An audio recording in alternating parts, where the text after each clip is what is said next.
Alright, here we go, guys. It's another one of those, the death of Xbox streams. I thought the 2024 arc was over. I didn't think it could get worse. I was wrong. Seems to be an almost quarterly thing for Xbox now, where they have some sort of death of Xbox thing going on. That's the world we're living in. We're just here to cover the news. I could have done a news video today, but I was like, by the time I got it out, it just, you know, we'd be going to do a stream almost anyway, so I was like, eh. So I prioritized getting the Nick Valentine interview done, which if you're a channel member, you can go watch it right now. If you're not, it'll be up tomorrow morning, so you don't really have to wait very long, but it's a pretty great interview. If you're into Nick Valentine, or Codsworth, or the Mr. Handies. Or if you like Corvo Otono from, I think I said that right, from Dishonored. Talking about Dishonored 3, The Elder Scrolls 6. Sadly, nothing about Bug Snacks. I know how much you guys care about that. And, yeah, and he voiced like 36 characters in Skyrim, so the guy's done a lot. Anyways, we should talk about the Death of Xbox arc. It's just, that's what I prioritized today, and that was the video I did. So, yeah, before we jump in, be sure to like the videos, subscribing's great, consider becoming a channel member. There's a Patreon option, a Discord for stream alerts, and an Amazon store affiliate link if you're into that.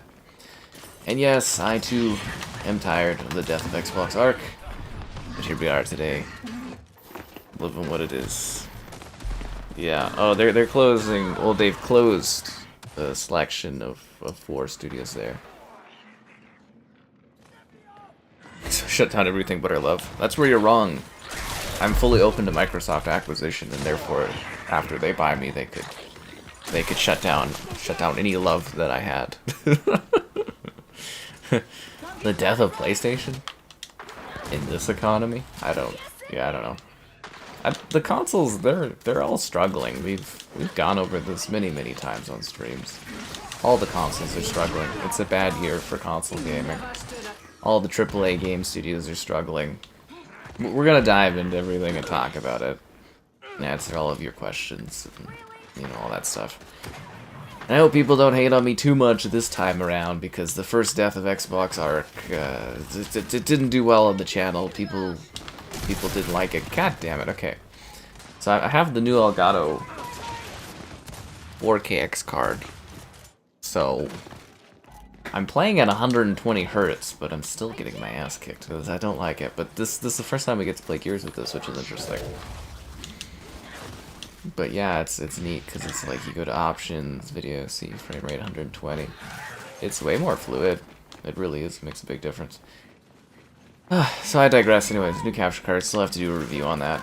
It's in the queue. Don't worry. I'm gonna get to it. Like, I gotta get to everything else. 4 billion things. Can't go a few days without Xbox imploding upon itself. It's like it's a sport for Phil Spencer. I gotta say, isn't it like a little weird that they're like trying to build up hype for their big Xbox game showcase where they've got like the whole power of Bethesda, Activision, Blizzard, and the first party all in one event, and then they're gonna like overshadow it by like closing studios right ahead of the event? It's like, what the hell are you thinking, Xbox? You guys know how like PR and marketing works in video games? There's a whole bunch of stuff to talk about, obviously. I'm tired. I don't know if you guys feel that, but like I'm tired from everything I have to do every day. And it was windy and cold out today. And then I'm just tired of Xbox. just tired of it. It's really ridiculous. But the other thing too, okay, so let's look at this from like a PR standpoint. When you put this news out, well, there was this huge thing going on with like, PlayStation having like this big problem with Helldivers. Because like, PlayStation, they're looking pretty good to the community right now. They're coming off a PR high after a big PR low there. Because Helldivers is recovering greatly, and it doesn't look too bad on Sony, I'd say overall. Oh, damn it. And now Xbox is looking horrible because they've bought these studios and they're closing them.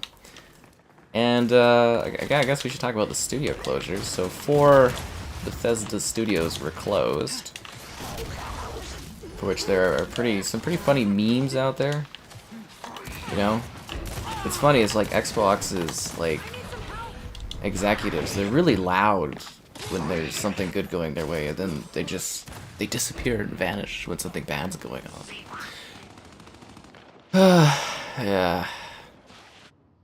Yeah. It's hysterical what's going on here. It's just like, I literally, like, I keep thinking, I'm like, you know, throwing away your exclusives, that's bad. But, like, can it get worse? And I'm like, studio closures, like, it's not, like, the end if you do studio closures, but, like, it's not a good thing. But it looks really bad. And if you combine studio closures with throwing away your exclusives and just, like, you know the wacky inflatable arm man? I really love them. They're a lot of fun. They go, ooh. We got a GIF of that coming on the channel soon. That one and another one soon. I got like a special day coming up, and I get to go to this restaurant and spin a wheel. So I want to have a GIF of me spinning the Wheel of Fortune, and then is it the Wheel of Fortune? The the thing where doo-doo-doo-doo.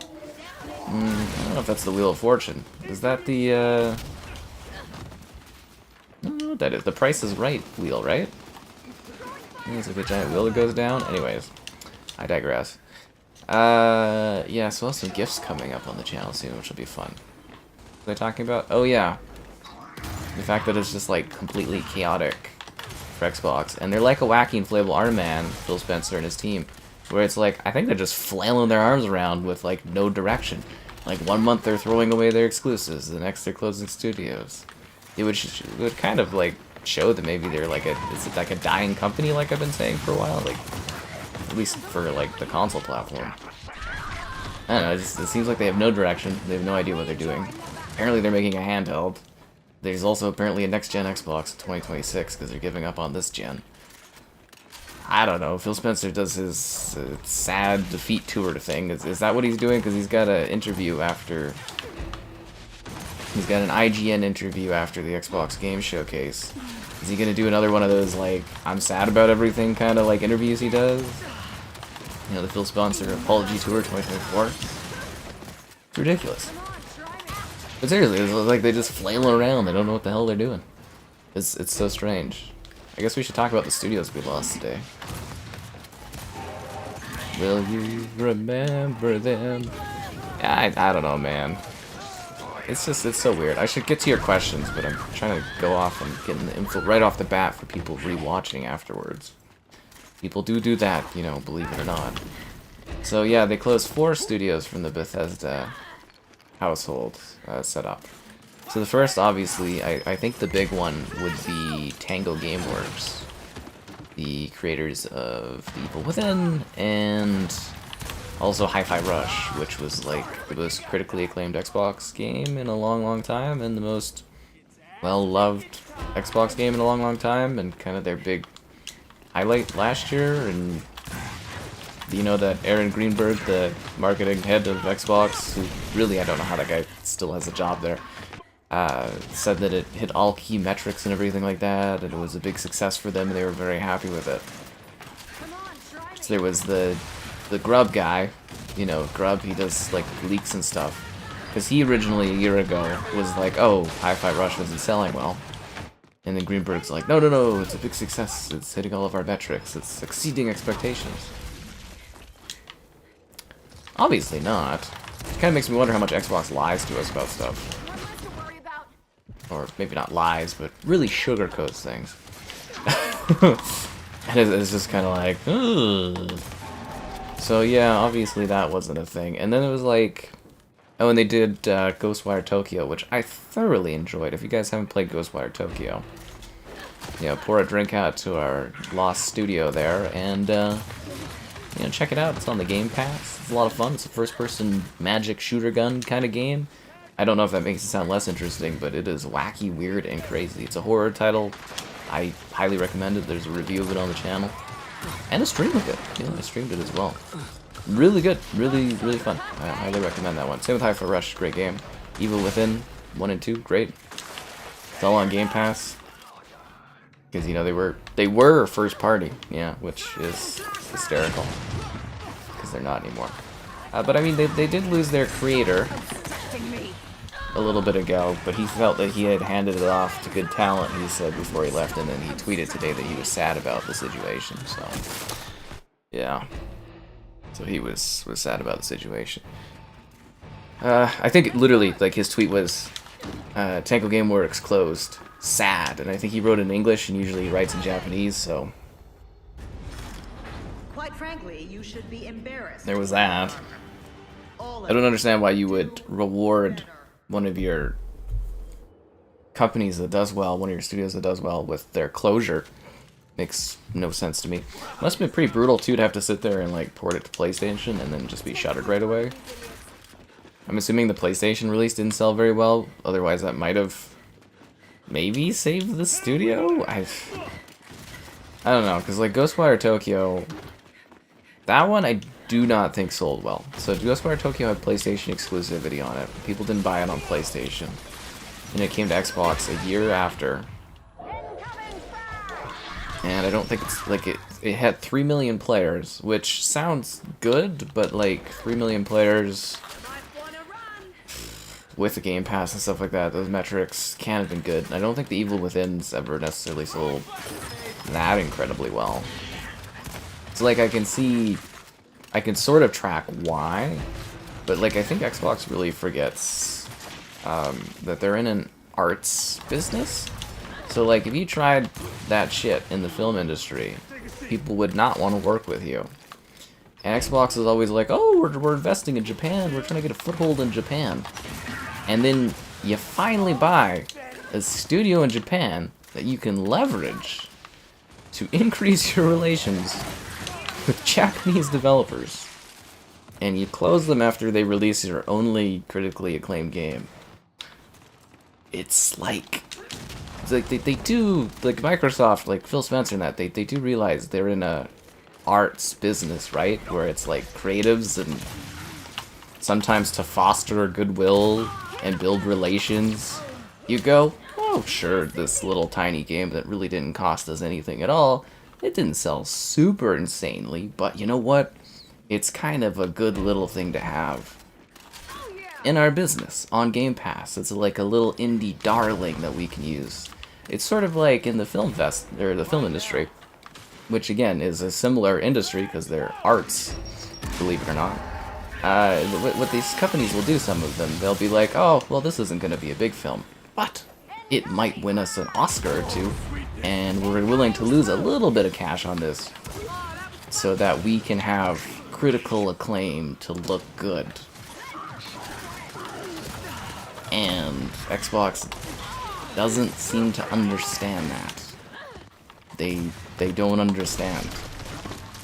Like, the people running Xbox, like, Phil Spencer needs to go, needs to retire, or leave, or quit, or be fired, or I don't care, but, like, that guy has run Xbox into the ground for 10 years. It's crazy. Like, I've never seen somebody be able to, like, fail so many times, on so many occasions, and still have a job. And then it was like, was it Mike Ybarra, who I think Phil Spencer and him have beef? But like, because Phil Spencer, so Ybarra disagreed with Phil Spencer's direction, because they all work together, Xbox. He left to go to, was it Blizzard or Activision, whatever the case, it's the same company anyways. And then as soon as Xbox bought them, Phil Spencer fired him. But then Ybarra was like, oh, I know Phil Spencer's a super nice guy. He's probably really hurt up about this. And it's like, who cares? He gets paid millions of dollars to, like, sit there and play Destiny and, like, not, I don't know, do a good job of running the company. It's fucking crazy, dude.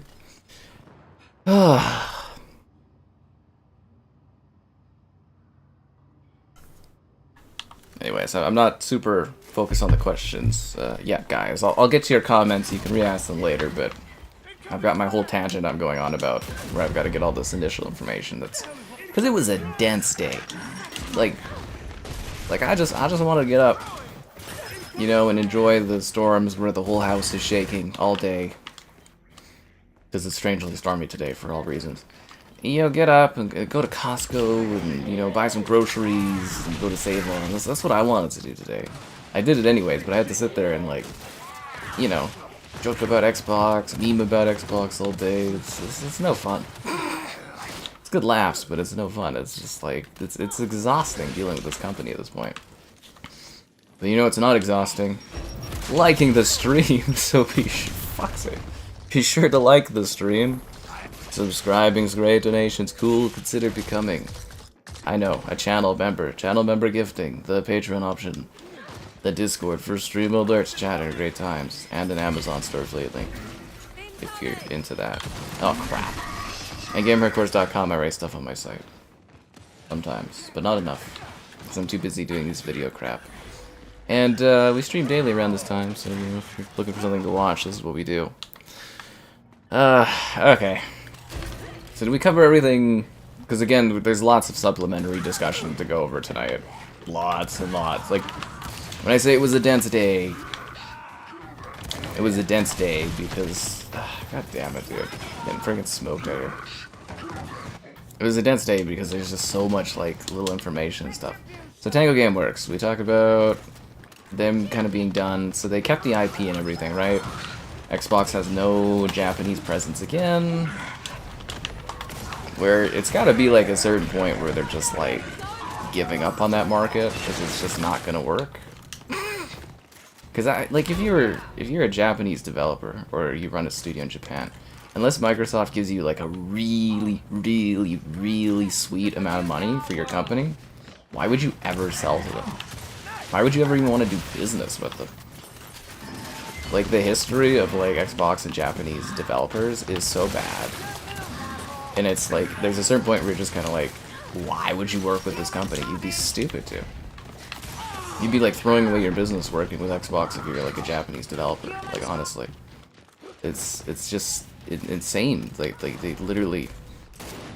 Sometimes you got to take hits in business, like lose a little bit of money on like one little part of it, in order to look good, in order to build relations and stuff. Again, the movie industry does it all the time. Not that the movie industry is in a healthy place right now. But from an arts perspective, that's what you do.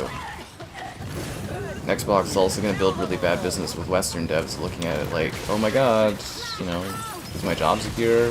They're buying everybody. What do you do, right? It's like, ooh, yeah. I mean, seriously, why do people keep having to do these deaths of Xbox things? Can we go like what's it gonna be next quarter? That's my big question. Is like we're closing studios now. Before we were giving away exclusives, like how much worse can it get for Xbox? Like I'm literally trying to come up with scenarios where it's not like fully closed, you know, like us hardware being gone. But if we're getting a handheld this year, I don't know if this handheld would even sell for Xbox. Do people buy a handheld for Xbox? I don't know, my brand trust is like nothing now. Like I really don't get the point of it. The consequences of this loss Yeah. will be... Bungie left Microsoft because they didn't want to work on Halo. Halo was Xbox's biggest franchise. Halo is a very big deal. Halo is a massive series. Bungie wanted to make Destiny. Xbox wanted more Halo. So what happened, I gotta back out so I can prestige. Damn it. I hate that you have to leave the game to prestige. It's gonna take like 10 minutes to find another match. I mean, we're not gonna just not earn XP, right? Seriously, I have to come to the menu, press X, or hold X, grab some crappy rewards, and then like rejoin matchmaking. Like it literally doesn't even make sense. What a terrible game mechanic. Can I rejoin these guys that I just left by chance? Probably not. He's offline. Sale fee. Ooh. Everyone's offline? Oh, this is all for Tomb Raider. Well, where did the Gears of War people I just played with 5 seconds ago? Guys, it's bad. The Xbox is falling apart because even the recently played with playlist isn't working. Anyways, that's what happened with Bungie. Is they wanted to make their own game. Xbox wanted them to make Halo. Xbox gave Bungie a deal so Bungie could become their own studio, so they had to make Reach and ODST, and then they were allowed to, you know, piss off and work on Destiny. That's what happened. Like, Xbox could have bought Bungie again, but Bungie is, I mean, you can go look at the leaked document that we talked about. Was that last year? Earlier this year? I don't know, there's just a video of it up on the channel. But anyways, Bungie has a terrible burn rate. Their company's falling apart. PlayStation overpaid greatly for them. What else was the problems with Bungie? Again, Bungie isn't the company that made Halo decades ago, because there's different people working there. So, I know a lot of people are like, oh, they should go back and work on Halo. It's a dumb idea, because it's not the same company. Obviously. But it's like, yeah, Bungie, they're not really in great shape. I literally think they're going to be either folded by Sony or folded into Sony within, like, the next year or two. Because they're having huge problems. So yeah, Sony way overpaid. Microsoft could have paid a lot less to buy Sony, or buy a Bungie, but they decided not to because it wasn't worth it. So, yeah.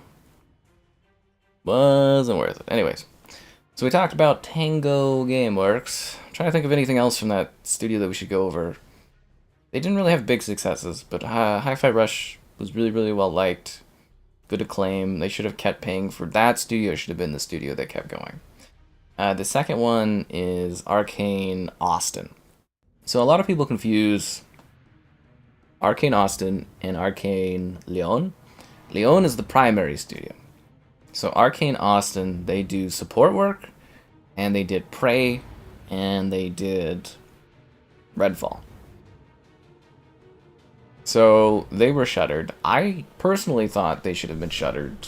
I think I've said this on streams, like, literally when Redfall came out, because there was no saving that game. And after a year, I'm guessing Microsoft financially looked at the studio and was like, they're hemorrhaging money, this update's taking forever, where are the DLC characters? Okay, it's cheaper for us to just close the studio, which they should have done a year ago. Well, Redfall should have never released, let's be real here. That game should have been just taken as a huge write-off, and you should have had them working on other properties, or doing supporting work. There's, like, Redfall was so bad. And I'm sorry, I know there's, like, 5 of you out there that like Redfall for some reason. But that game had rotten foundations, it wasn't fixable. You know what I mean? Like, there's not a good game under there. It's just bad. It shouldn't have existed. Because you gotta remember, too, like, the state of Redfall, which, again, 2 out of 10 for me.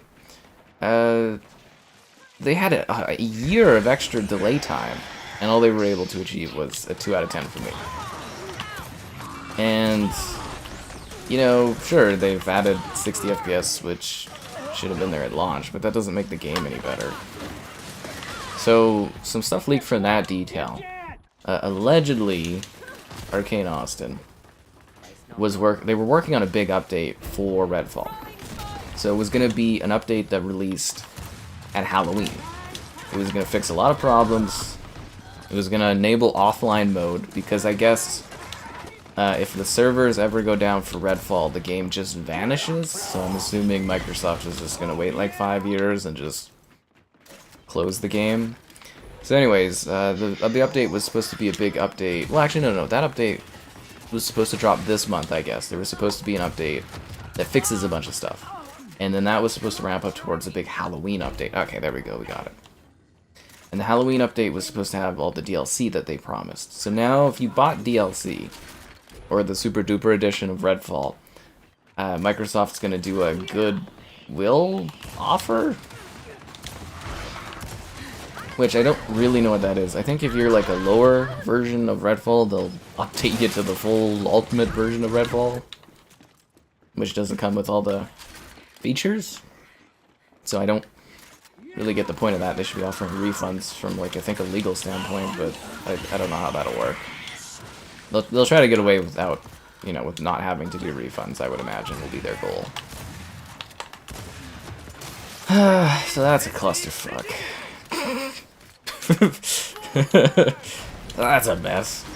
Yeah, so they were planning on doing, like, a big update, like, for Halloween, and a little, like, fixer-upper update this month. So that's why a lot of developers at the studio were really surprised that Microsoft closed the studio today because they were kind of like, I guess the offline update and everything was ready to go for this month.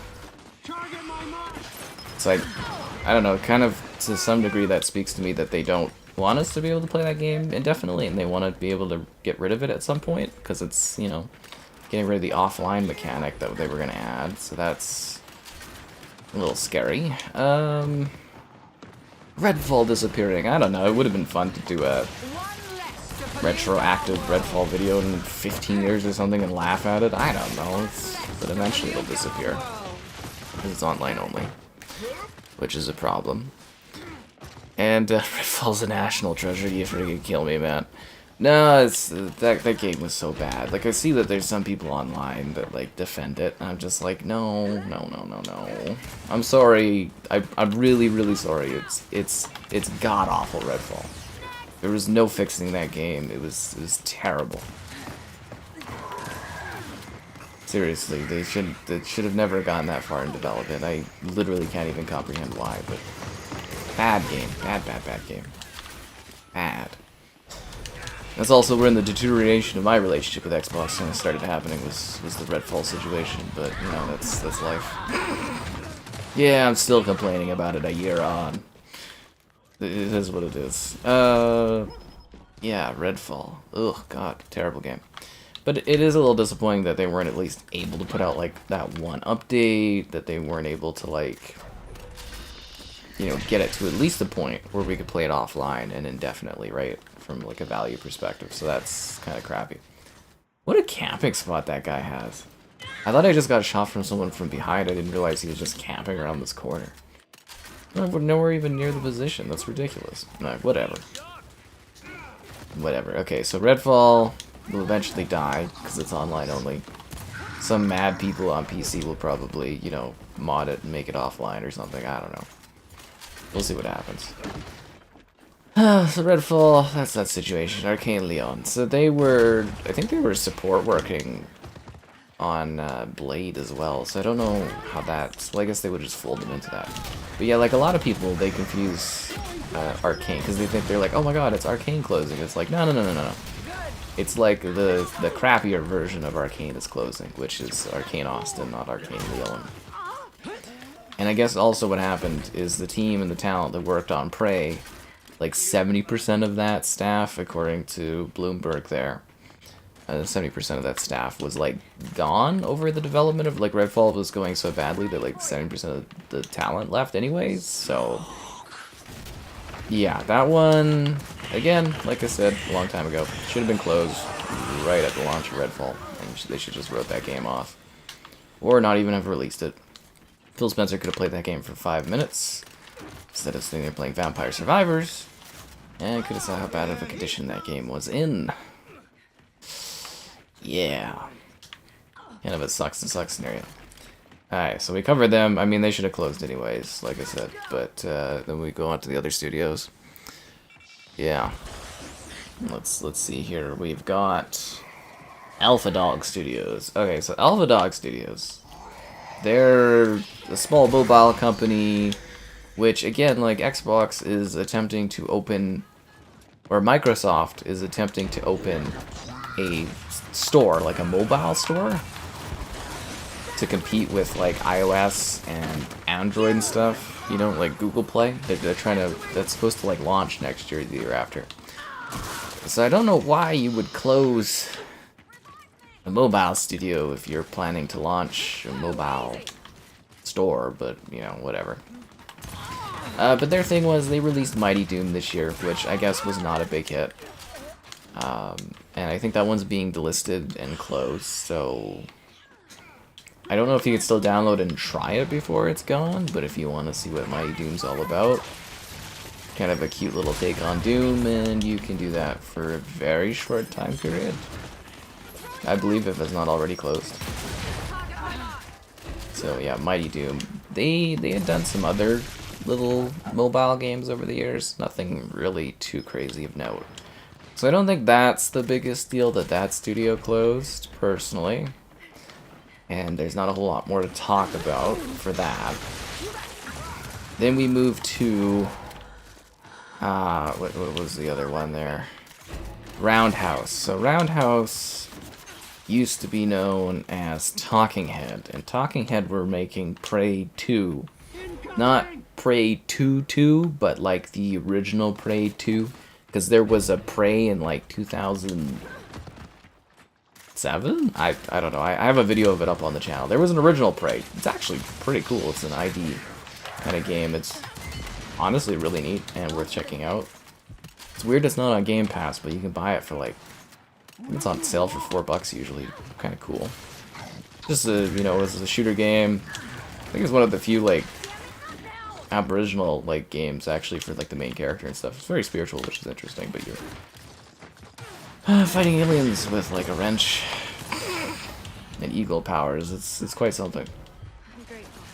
So anyways, yeah, that studio got closed. They were kind of just a support studio, so not the biggest deal out there, I guess. So they closed one major studio, which was Tango Gamesworks. They closed a couple supporting studios, and then like, yeah, the other one should have probably been closed. And I know what you're saying. It's like, oh, well, that makes it sound a lot better. And it's like, yeah, it does. But it's still like the idea of them needing to close 4 studios is a little, you know, a little weird, a little odd. Also, I'm surprised they didn't try to bury the news. Usually, good corporate culture, they do it on a Friday to kind of bury things, but I guess they wanted to have bad press in the middle of the week. I don't know. So the Xbox did also note that some of these studios will become supporting studios. So like Roundhouse is being absorbed into working on just the Elder Scrolls Online. So they just lose their identity as like a studio. And I guess, I think, well, I mean, we don't know the full numbers and everything like that. But, yeah, they'll become just, like, part of the team that makes the Elder Scrolls Online, so I guess that's not the biggest deal in the world for those, like, impact of there, because I think they already did support work like that. And then there's, I think the mobile company, I think some of them are being moved over. I think Arkane Auston has, like, a little bit of talent being retained, but I think most of it's being closed. And then Tango, I believe, is just being shuttered, like, entirely. Oh, come on! So there's your recap of the events of the day for that stuff. The Prey with crazy parkour. I don't really remember having parkour. You could, like, walk on ceilings and stuff.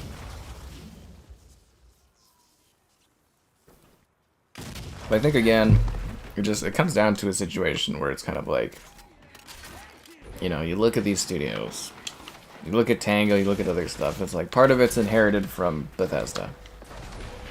Because I know a lot of people, they just like, oh, anger, what were they even doing making Redfall? And it's like, you know, Xbox, again, they probably should have shuttered that down sooner. But like, you know, that was something they inherited, right? It's not as if they forced the devs to make Redfall. Bethesda was already doing that. So I think you do have to look at it from a perspective that Bethesda would have been in real trouble had they were already in financial trouble, which is why they sold themselves to Xbox and Microsoft. But they would have been in really, really rough condition had they launched like Redfall and stuff and done all the games they were doing anyways that Xbox kind of just took on. All of those companies would have been in a really bad, or Bethesda would have been in bad shape because of that.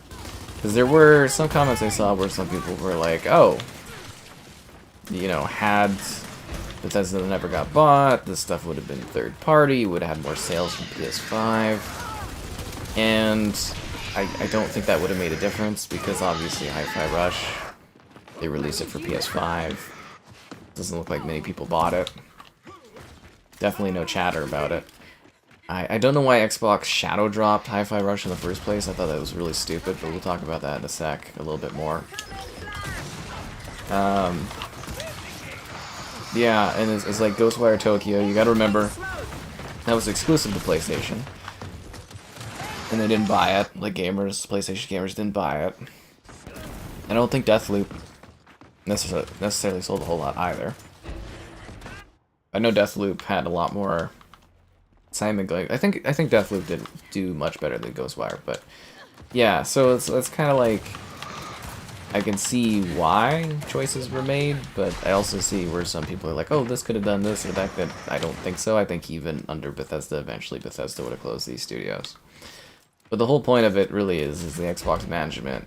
Their whole thing is, oh, we're buying all of these studios, all these companies, with our goal to like grow them, to shepherd them into being a larger company, being better, to make sure their games are cared for. The whole point of Game Pass is it's supposed to allow these studios to be more creative and release these different games and not have to worry about their company being shuttered. And I'm sitting here kind of thinking a little worried about Ninja Theory because Hellblade 2 took a long time to make, cost probably a lot of money.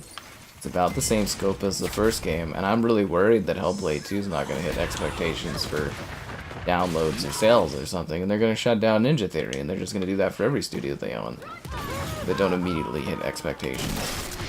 Because we talked about this before too, the industry now. It's a ruthless goddamn year. Your AAA studio that's lasted for 30 years, you put out one bad AAA game this gen, you're done. It's over. And people don't get that. Like the Saints Row devs, like I know a lot of people were given Embracer crap there.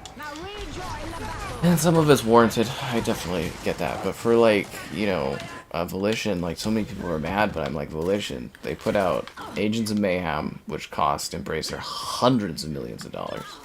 And then they put out Saints Row, which was a similar situation to Agents of Mayhem, and they cost Embracer hundreds of millions of dollars. You can't bounce back from that as a studio. You get closed. They cost too much to make these AAA games. You can't fuck up, or you're done.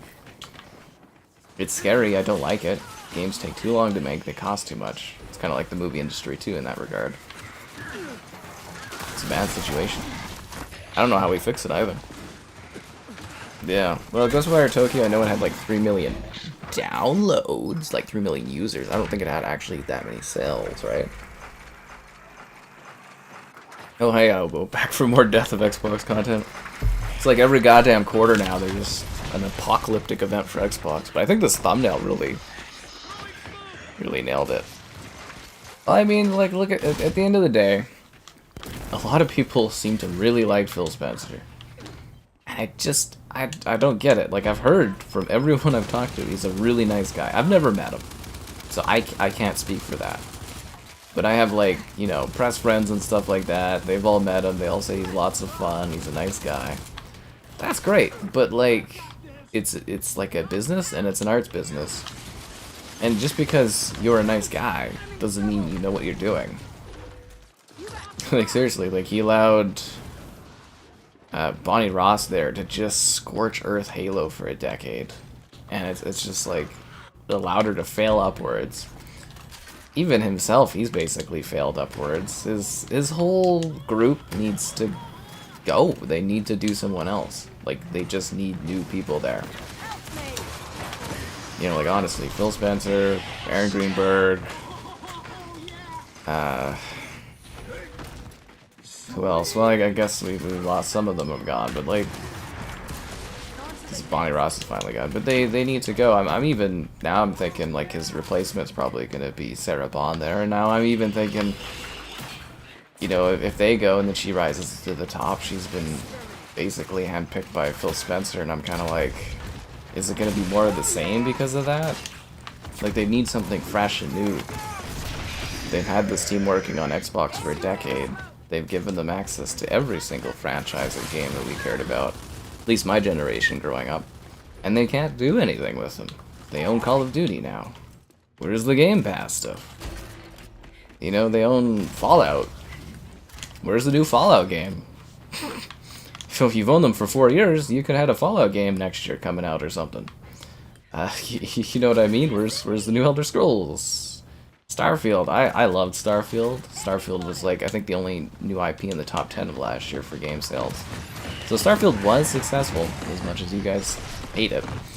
It seems like people hate it. But, like, you know, that game, the response to it wasn't the response that it should have had, right? Like, it should have been pretty universally loved and everything, because, you know, it's a new Bethesda game, and, you know, it should have been Fallout stuff calibers, so, like, the response to it should have been better. And it's just like, what the hell are they doing? Like, and where are all the first-party developers? You know, they've owned some of these devs for, like, 7 years, and we've got nothing from them. Where's Perfect Dark? Where's State of Decay 3? Where's Everwild? Where's Gears 6? You know, like, oh, Hellblade's finally coming out, but like where are these goddamn games they kept announcing? Where's Contraband?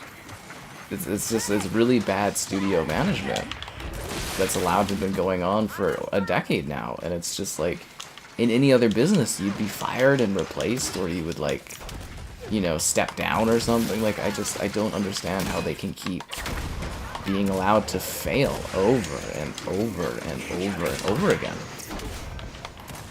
And people still like Phil Spencer, I don't get it.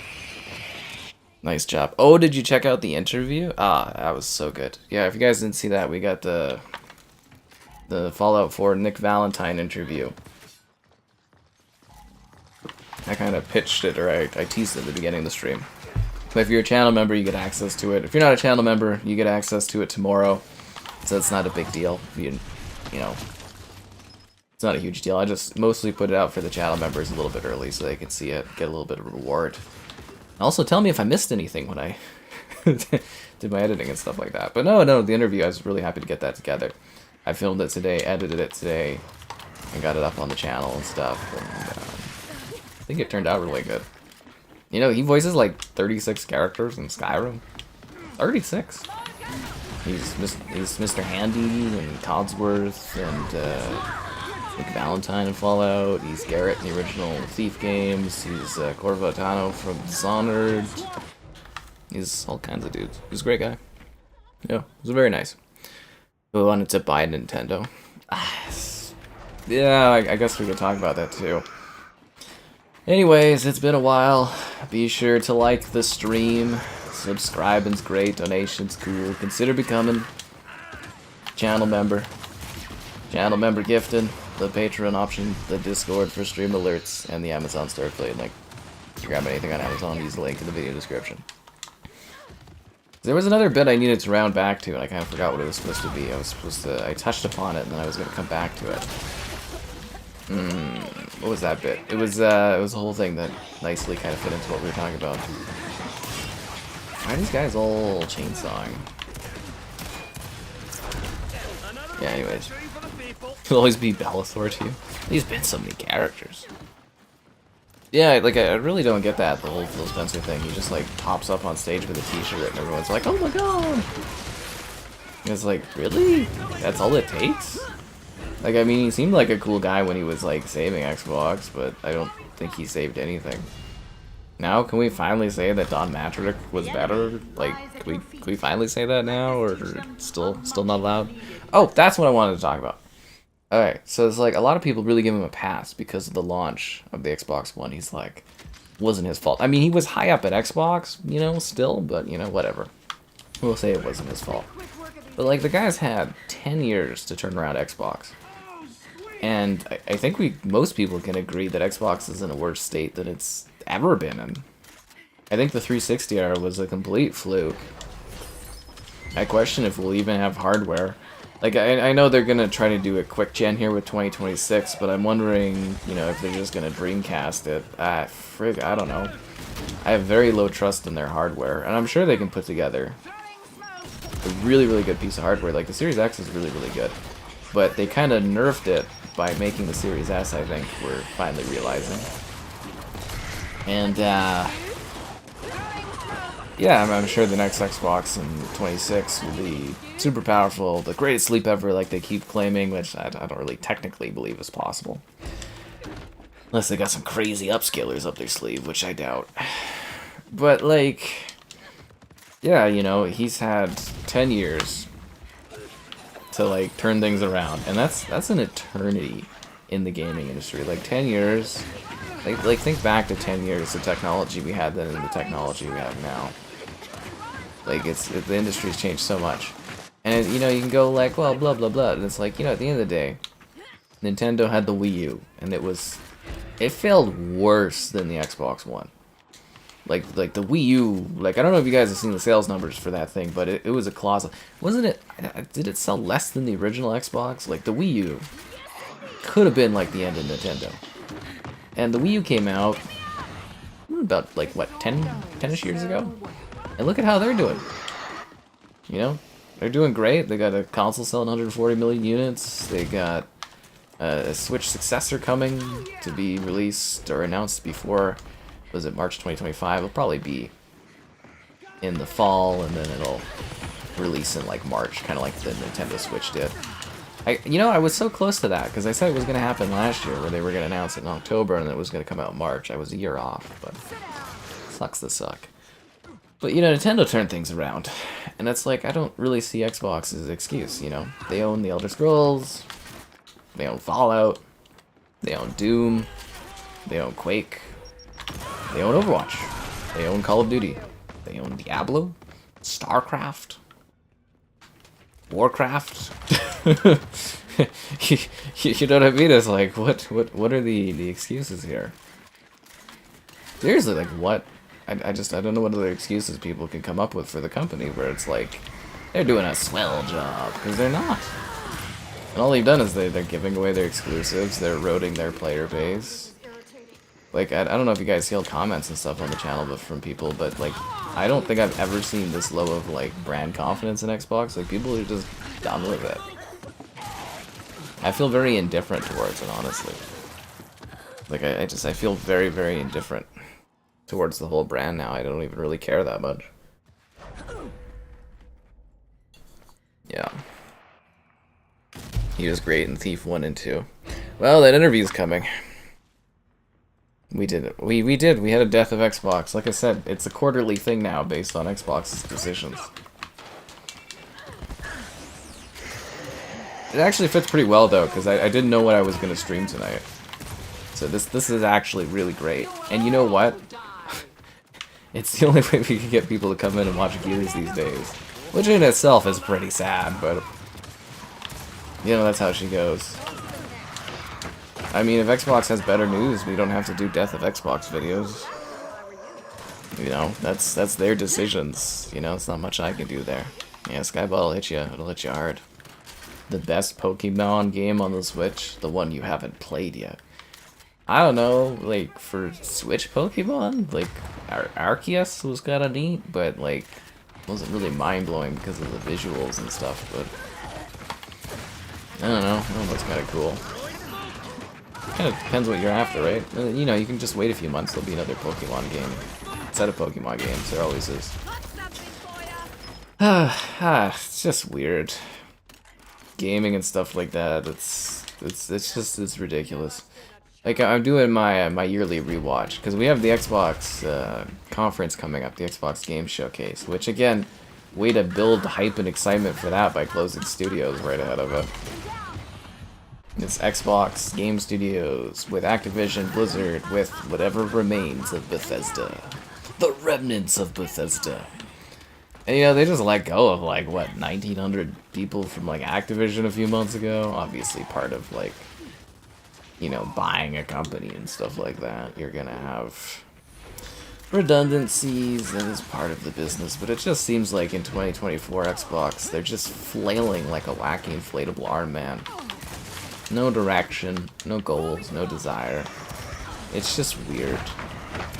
Like, I don't even get why they scorched their community to move over, like, games that outside of Sea of Thieves, I don't think really sold that well. Well, I got a Grounded review doing pretty well for PS5. Yeah. I mean, that's shown to me, just like, it's just not going anywhere, this brand. Anyways, I digress. I was talking about Ninja Theory. That's what I was saying. I was like, Ninja Theory must be fucking... If I was working at Ninja Theory, I would be terrified right now. Because, like, I think it's gonna be a great game, and I think it's gonna be awesome, but... you know, Xbox is on the cost-cutting rampage because they bought Activision. And if I was Ninja Theory, I'd be like, yeah, we gotta make bank on this. Evil Within 3, yeah. Well, they were working on like a new role-playing game, like a JRPG or something, and you know that's gone now. Yeah. Sell their Xboxes again. How many times are these guys gonna sell their Xboxes? I'm just kidding. I don't even get the point of that. Like I look at the Facebook Marketplace and stuff like that. It's like I don't think people are buying the Xboxes because they're like. I see lots of them for sale for pretty good prices, but I'm just like, I don't see any of them are selling. I'm just trying to scoop up games that are good deals. There's a few I'm missing from my nostalgia collection. I realized the other day I don't have Soul Calibur 4, which is bumming me out. I got Soul Cal 5, but I don't have 4. There's a video for Soul Cal 5 coming. That game should have been a cross-gen title. Seriously, it should have been cross-gen. I don't know why they didn't do that. It would have looked great on the Xbox One. Well, at least it would have had a higher res than 720p, right? But anyway, Soul Cal 5 was a looker. It was a looker. What else were we talking about there? Oh god, I died again. Not that specifically. Yeah, I get all scattered going everywhere here. You don't do Halo Infinite, man. I don't like that game. I don't like that game. Yeah, Evil Within 3, you'll never see that. That's dead forever. There goes their JRPG they were building. There goes Hi-Fi Rush 2, unless they throw it off to some third-party company or something like that. Yeah. Well, I did my best for Xbox. You know, I marketed it, covered it, and all that stuff. But at the end of the day, they can't sell stuff that's on them. Oh yeah, I wanted to talk about that too, the Shadowdrop. I was telling people that like shadow dropping that game was really weird and really stupid. I feel like Xbox was given this fun game that had high acclaim, that was really well loved, and they didn't know how to market it. They didn't know how to get it out the door. So I don't know if you guys really get that, but shadow dropping does not work for video games. It's not that kind of product. You shadow drop DLC or updates. You don't shadow drop games. So something like Hi-Fi Rush could have really done with like even a short marketing window where you get it in the hands of reviewers, and I know a lot of people hate people that review stuff and stream stuff and cover stuff, whatever. It is what it is. But it is part of the process of marketing. You wanted to like, you should have been doing little tiny like, hey, there's this like new little indie darling thing coming from Xbox. They could have built up a little bit of a hype cycle in front of it.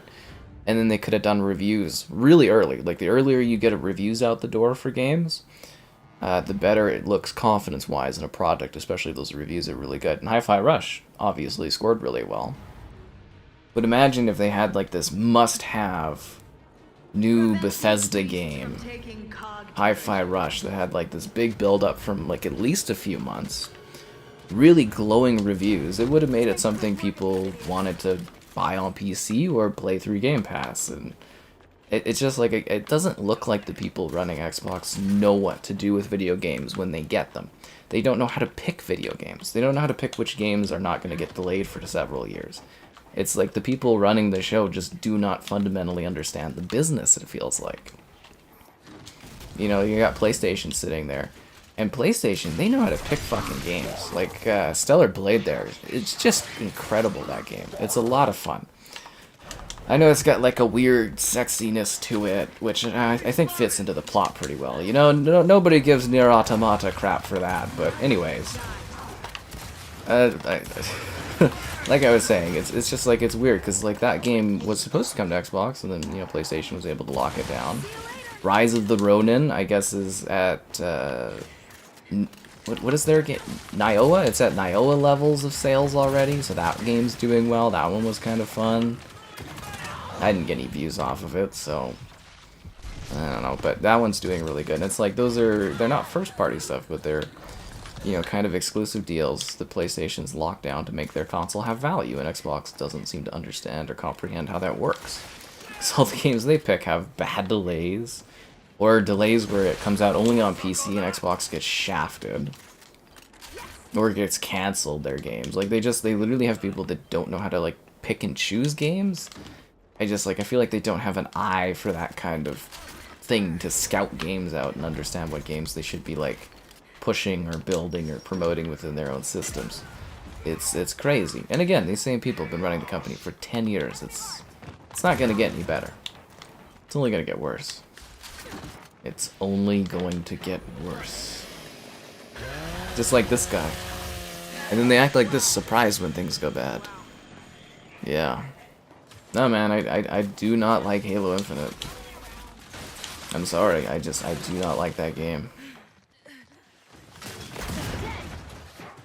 It's honestly the only Halo I just have zero interest in playing. I fundamentally disagree with the existence of that game. We've talked about this many times. I do not like Halo Infinite, Sam. I am. I do not like Infinite with green eggs and ham. Yeah. Anyways, the Shadowdrop was dumb. Really, really stupid. Warcraft on Xbox. Well, that's, again, the thing is, too, it's like this news, they should have dropped all that Helldivers crap was going on. It would have completely buried it. But it feels like Xbox wanted to take the full brunt of, like, bad PR again. Like, how much bad PR is, like, too much bad PR? Apparently not for Xbox. Like, our punishment must be more severe. Like, seriously. It's like, everybody knows you drop that news on a Friday. It's dirty, but it's what you do. That's just ridiculous. Anyways, did you guys have questions? Like, there was lots of questions early on, and I was kind of, you know, busy talking about stuff. I'm sorry, man. It's like, it's pretty well known around here that I'm not into Halo Infinite. I love Halo. It's my favorite franchise. I've enjoyed it since I was a young child. Halo Infinite's just not it.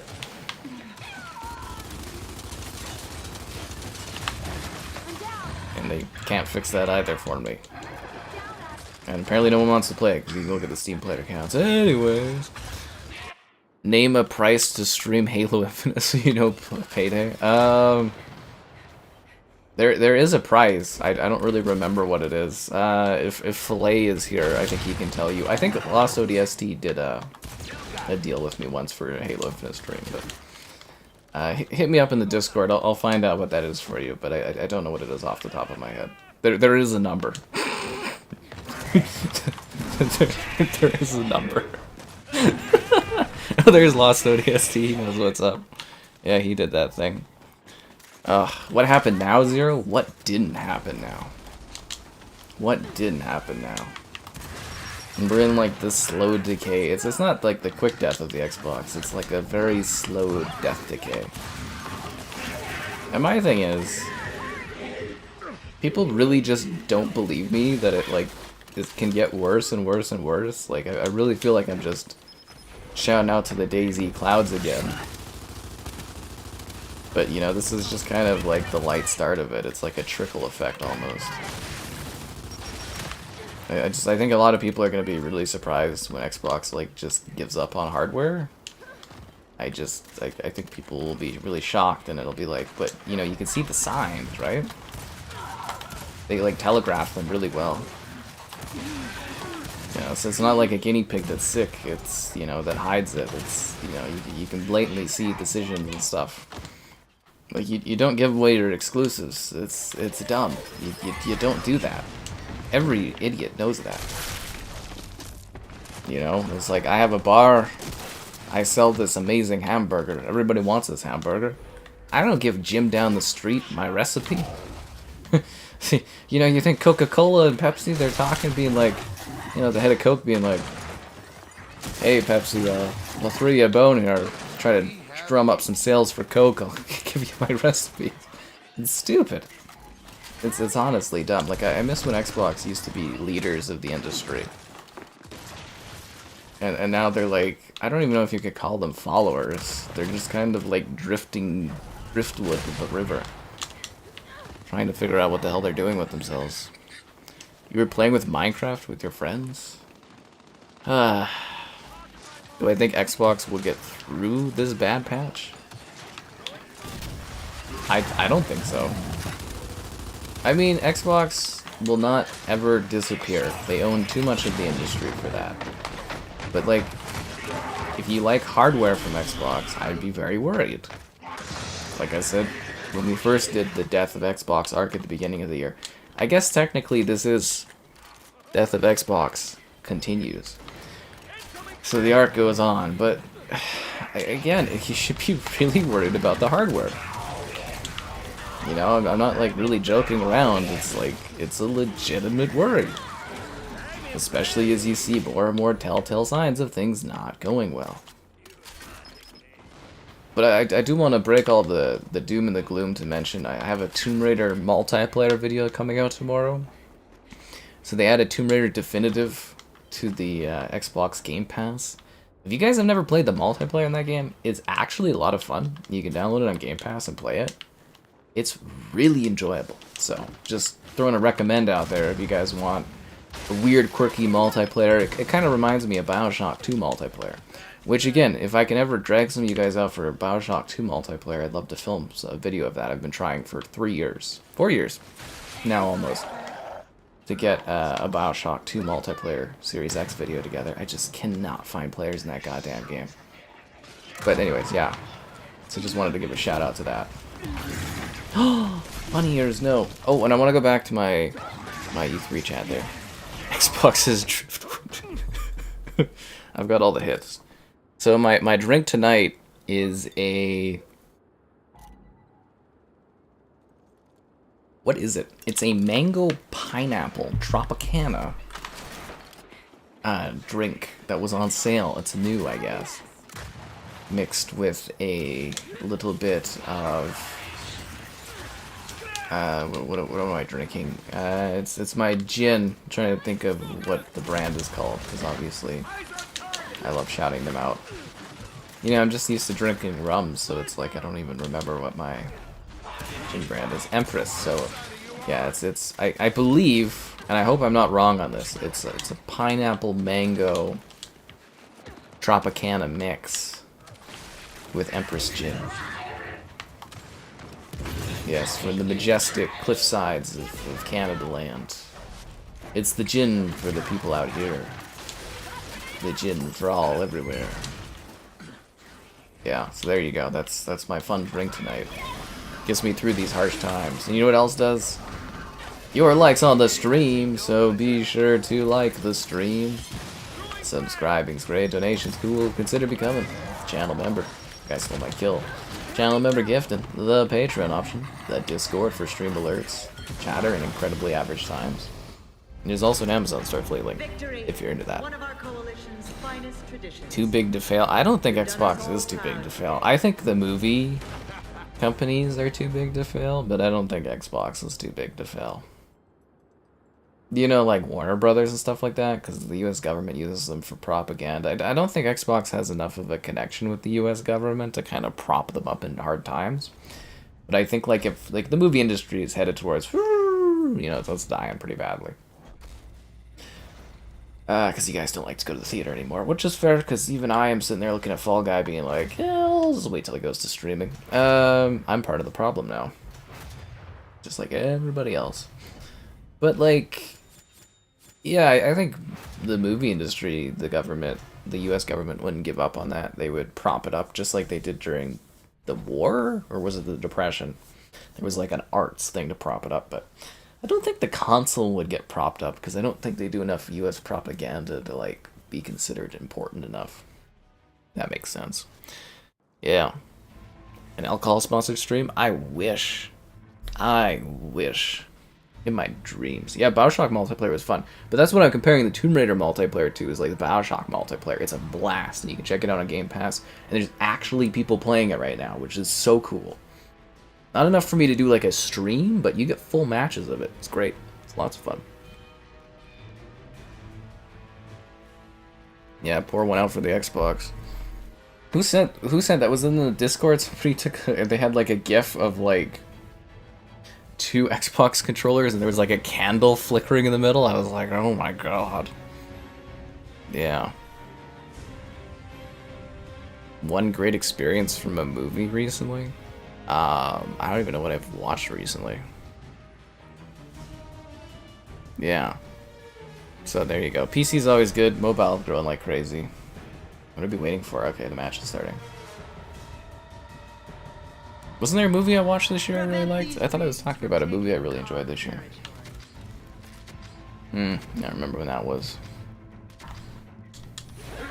So we do the odd movie review, right? I come in here, I'll do like a little movie clip review thing and tag it as like a spot on my stream, but I'm pulling a blank. I'm also really tired.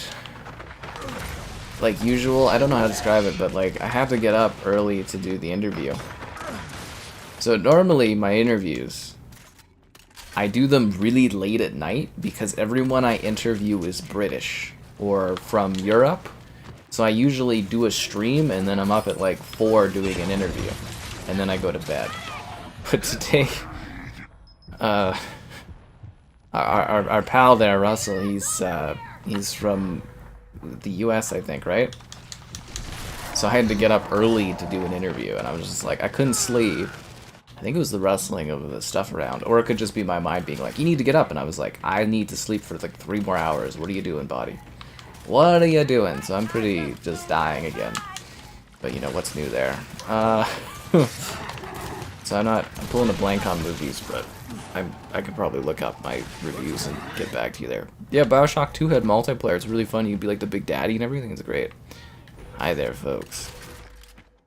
Yeah, that's a big problem. I mean, we talk about the death of the movie theater all the time. It's in its twilight years. But that's a big problem. It costs too much. You know, I used to go to a movie like every other week, weekly. When I was reviewing movies, I got to see like multiple movies every week almost.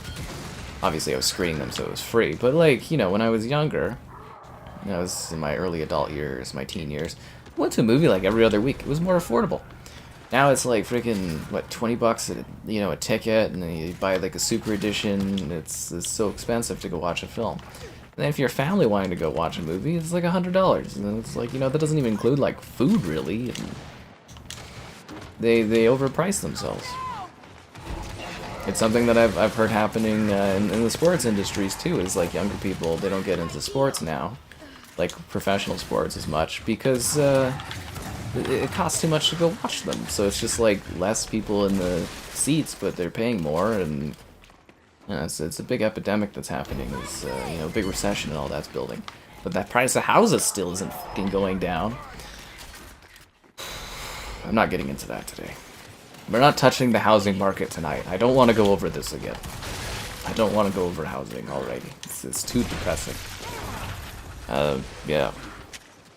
Ministry of Ungentleman Warfare. I heard that was really good, but it literally was not playing in Canada.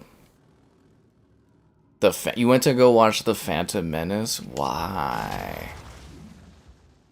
Why would you go to The Phantom Menace? I watched The Phantom Menace in theaters during the 3D re-release on the premise and the promise that I was going to get to see Episode 3 in 3D, because they were going to do all the Star Wars movies in 3D and re-release them one year after another.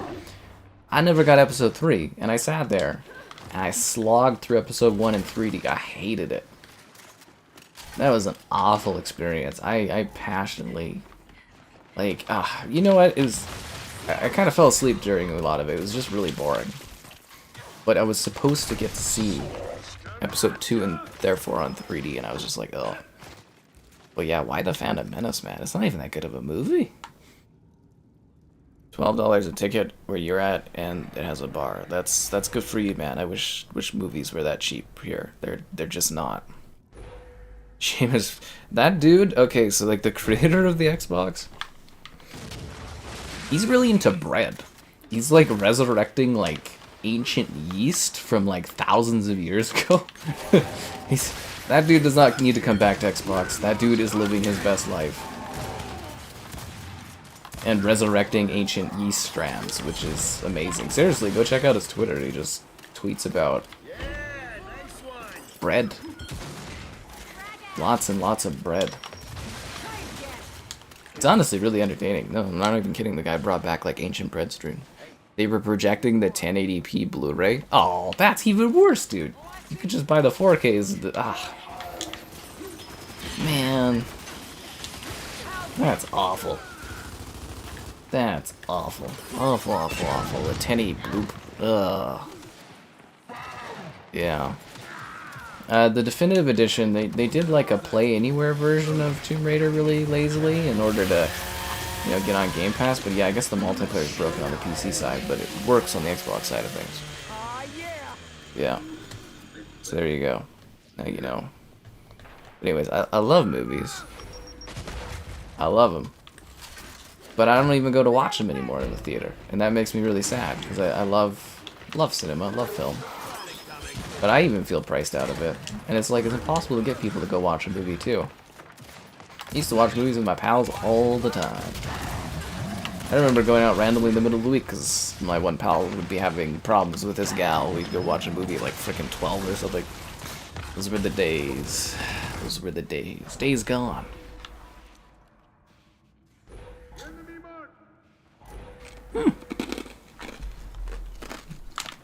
My ice sphere actually survived. I do the rum and the Coke.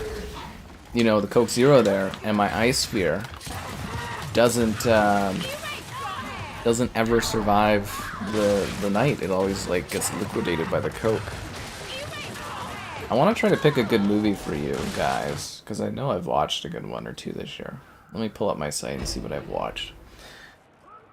I also need to talk about the other thing I've been watching, because I do this every year, but I'll do this first, because I know I need to update my website. I am so fucking behind on everything in life.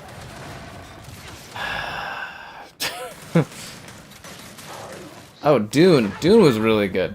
I love Dune. I watched it on the D-Box. I had a free ticket because I went to go watch that god-awful Argyle movie. And the theater didn't work. Yeah, I dragged the family out for Cheap Tuesday because it was like $5 Tuesdays. Except it wasn't $5 because it's AVX. And then the theater didn't work, so they gave us all a golden ticket. So I went and watched Dune in the D-Box, and it was like I was riding the worm. That was really cool. Yeah. I wish Civil War was better, but Dune 2 I had a lot of fun with. Streaming services? I think the movie industry themselves killed the movie industry.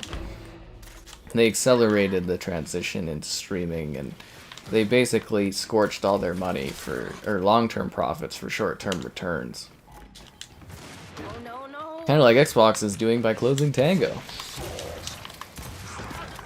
And doing other dumb decisions. Getting rid of their exclusives.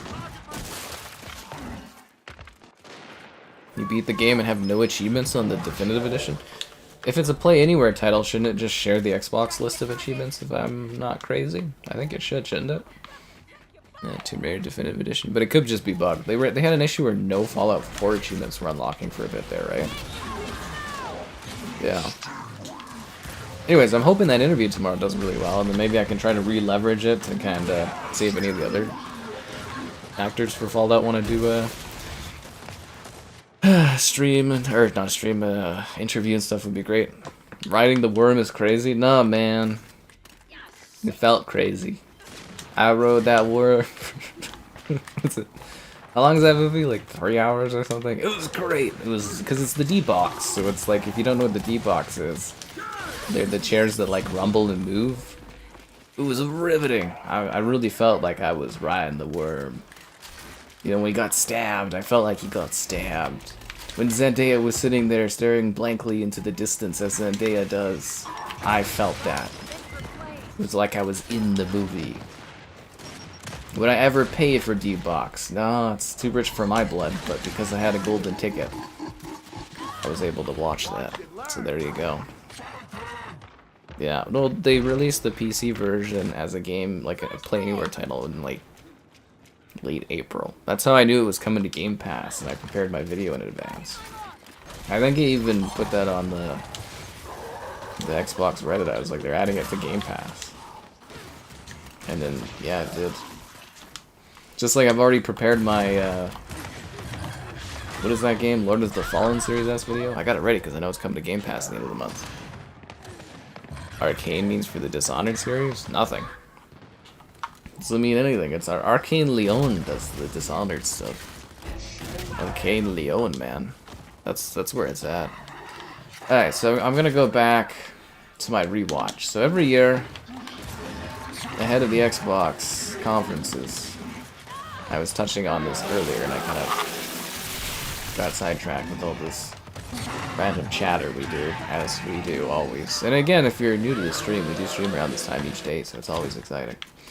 There's always something going on. We did Black Ops 2 last night. Not that anybody really showed up, but, you know, thanks to those that did.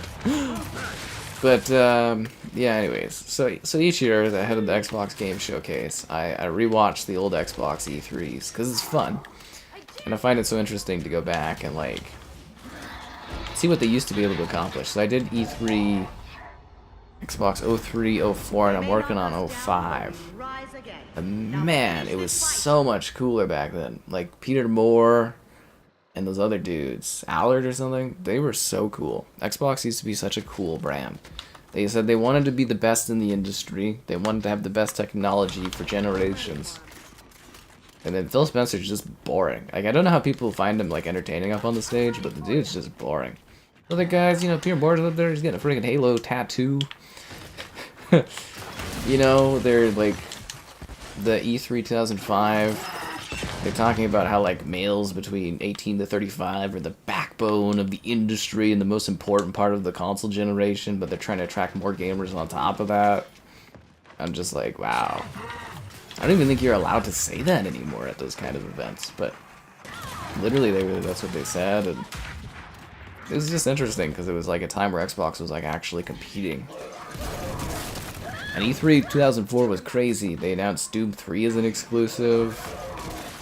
They had Fable, Halo 2, some other stuff. It was wild. And then E3 2005, where they showed off the 360, was pretty hype. It was pretty crazy. I'm still working through that one, so I'm getting to that one. Yeah, they did have it perfect with the 360, but they fumbled. They didn't know what to do or how to recover, and they let everything fall apart. They really did. Yeah. I just, like, I don't get how that guy, like Phil Spencer, has been allowed to run the company for 10 years and have those kind of, like, performance levels. Like, what he's doing doesn't work. Obviously. Like, obviously. It's mind-blowing to me that this kind of thing happens. And will continue to happen. Because my big question is, you know, that Xbox Game Showcase, I'm literally sitting here being like, how many of them, like, how many PlayStation ports do you think they're going to announce at that event? Like, in all honesty, like, how many are we going to get? Because I think smaller games don't work, but multiplayer games do. And it's like, are we actually going to finally see a Gears collection? But it's going to be like, for PlayStation? Could you imagine? God, that'd be heartbreaking. Killed Lionhead? Yeah, that was one of the first things that Phil Spencer ever did, was when he came in, he killed Lionhead. That was like one of his first things, was to close Lionhead. It was terrible. I still remember that day. Literally, like, one of the first things he did. Like, Lionhead was like an iconic studio. And I guess they closed Lionhead because that leaked from like those court documents, or was part of the court case, where Phil Spencer said they never closed the studio due to like costs or something, but they closed Lionhead because the leadership left. Get new leadership. And I guess they closed Ensemble because they lost their passion for game development, whatever the fuck that means. Ensemble lost their passion for game development. Huh. I was a big Ensemble Studios fan, so I was just kind of like, really, Phil Spencer, they lost their passion. How do you quantify that from a business perspective? Like, did he walk into the studio one day and he's just like, man, these guys are dreary. Clothes are down. Like, what the hell? It's just weird.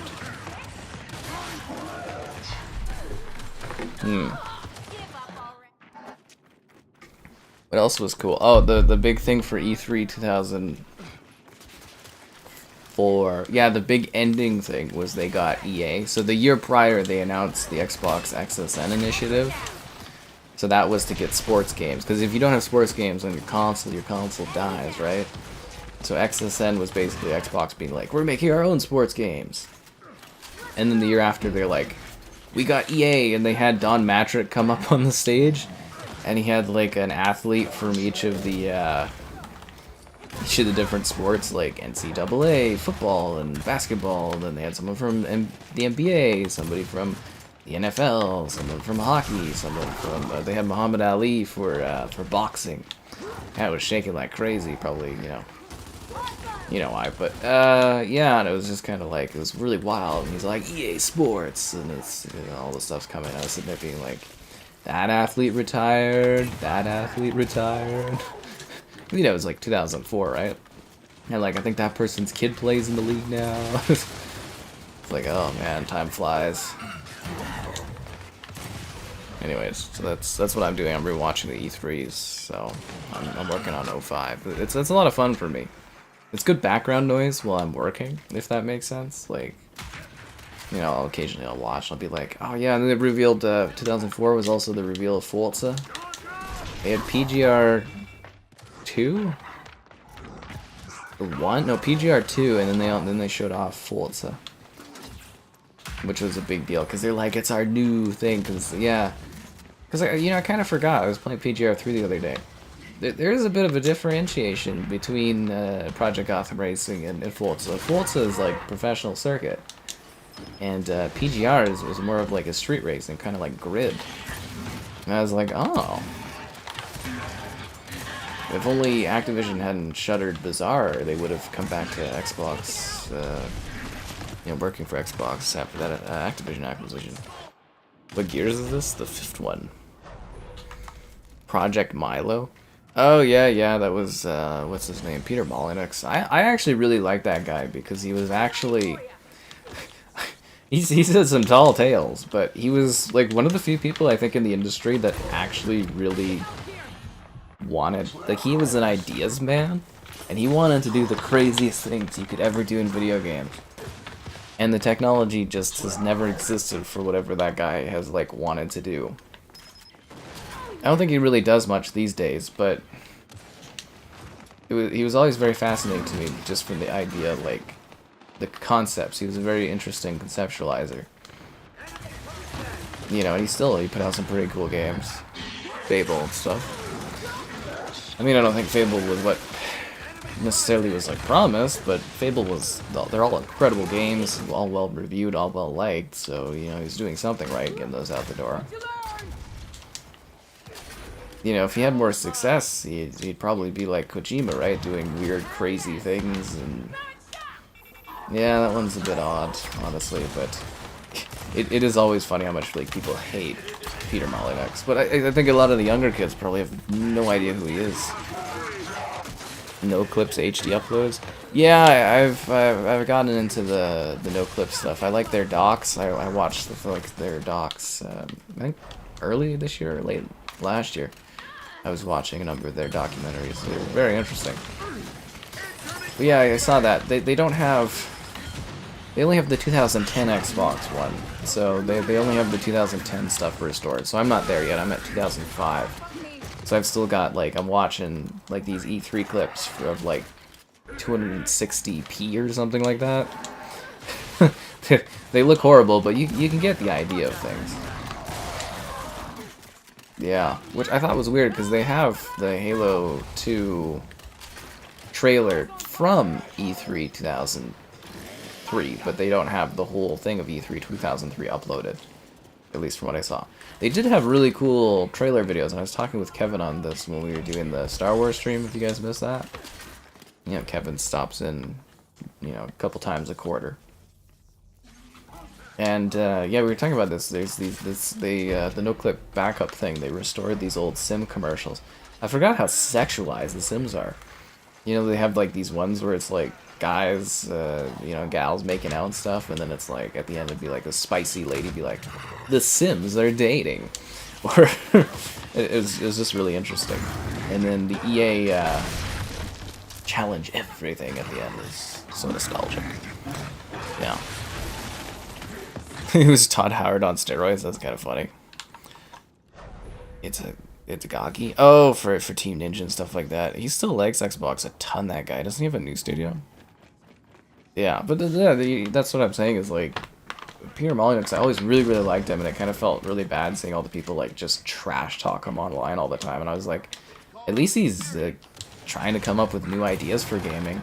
I still, like, I don't know if there's too many figures out there in gaming that even try to come up with weird ideas out of the box like he does.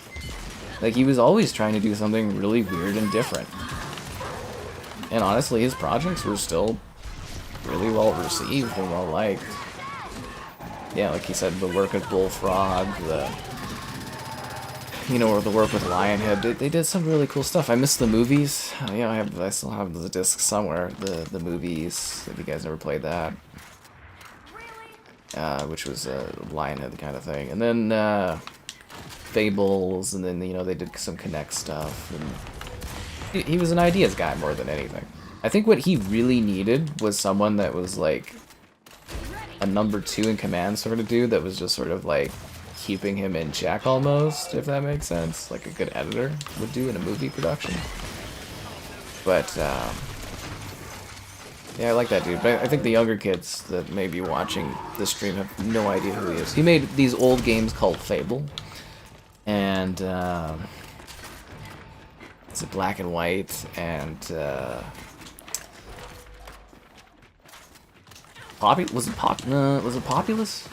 Am I crazy for thinking it was Populous? What was the other one? Was it Populous? No, thanks for the donation there, Ash. Do I think the closures will fast track Fallout 5? No. There's no reason they would. I don't understand. Like, I saw some people talking about that. I don't really get where that context comes from, because again, the devs that were working on at Roundhouse, they've been absorbed into working on the Elder Scrolls Online. I think the dev team, which did mobile games, part of their studio was absorbed into another one as well, and then Tango's just closed, and then Arkane Auston, there's only like a tiny bit that have been retained from what I understand, so that wouldn't really do anything to help the development of Fallout 5. The only thing that would make Fallout 5 come out faster is if gaming technology improves, or if Xbox opens up a new studio that literally works just on Fallout, but I think they're in the business of closing studios at the moment, so it's a little different. Yeah. Oh, I forgot to tell you guys to like the stream and all that, so I mean, you should still do that at this point, but don't forget to. And all that other stuff I usually say, but I'll catch you around for the next bit. Yeah. Populous, yeah, Dungeon Keeper. He did all kinds of crazy games. Team Hospital. Am I gonna play the Elden Ring expansion when it's out? Yeah. Yeah. I'm not really looking forward to it, but yeah, I'll stream it all. It'll be easier because we can just summon people to help, but yeah. I'll do the Elden Ring stuff. Marketing. I don't know. He's kind of the cool person that gets buzzwords kind of going strong. As long as you don't let him get too outlandish. Like, he was actually really good at marketing things. Like, he was always able to get people to be like really interested in what he was doing. It was just like he, like, again, over exaggerated a little too much, which I think was a big problem, right? But he was always really good at the marketing side and getting people amped up and excited and everything. But nowadays, I don't think he's got that anymore, if that makes sense. Like, I think he's... he's older now, and I think he's about done with this stuff. Like, I don't know if he's still working at it. What is it, 22 Cans was his studio or something like that? I don't know if he's still working there and doing that, or if he's kind of moved on. I'm not too sure, but... yeah. Which again is a bit of a shame, because he's probably pretty old, but he should still be able to like work on things and contribute to the industry. At least I think so. Just a bit of a shame because he was such a creative mind. Oh, hi, Maylander. Alright, here we go. Capture territory. Hold your ground. This game feels so much better with the higher frame rate. Was the No Clip Infinity Ward tour? Oh yeah, that was fun. Yeah, because again, so No Clip, they bought a bunch of GameStop tapes that were being thrown away. And they're restoring all of these old tapes. And, yeah, one of them was like, was it a lost or was it restored? I guess was it lost prior to being restored? Like, obviously they found it and they restored it, but like, was that still on the internet or something to even view beforehand?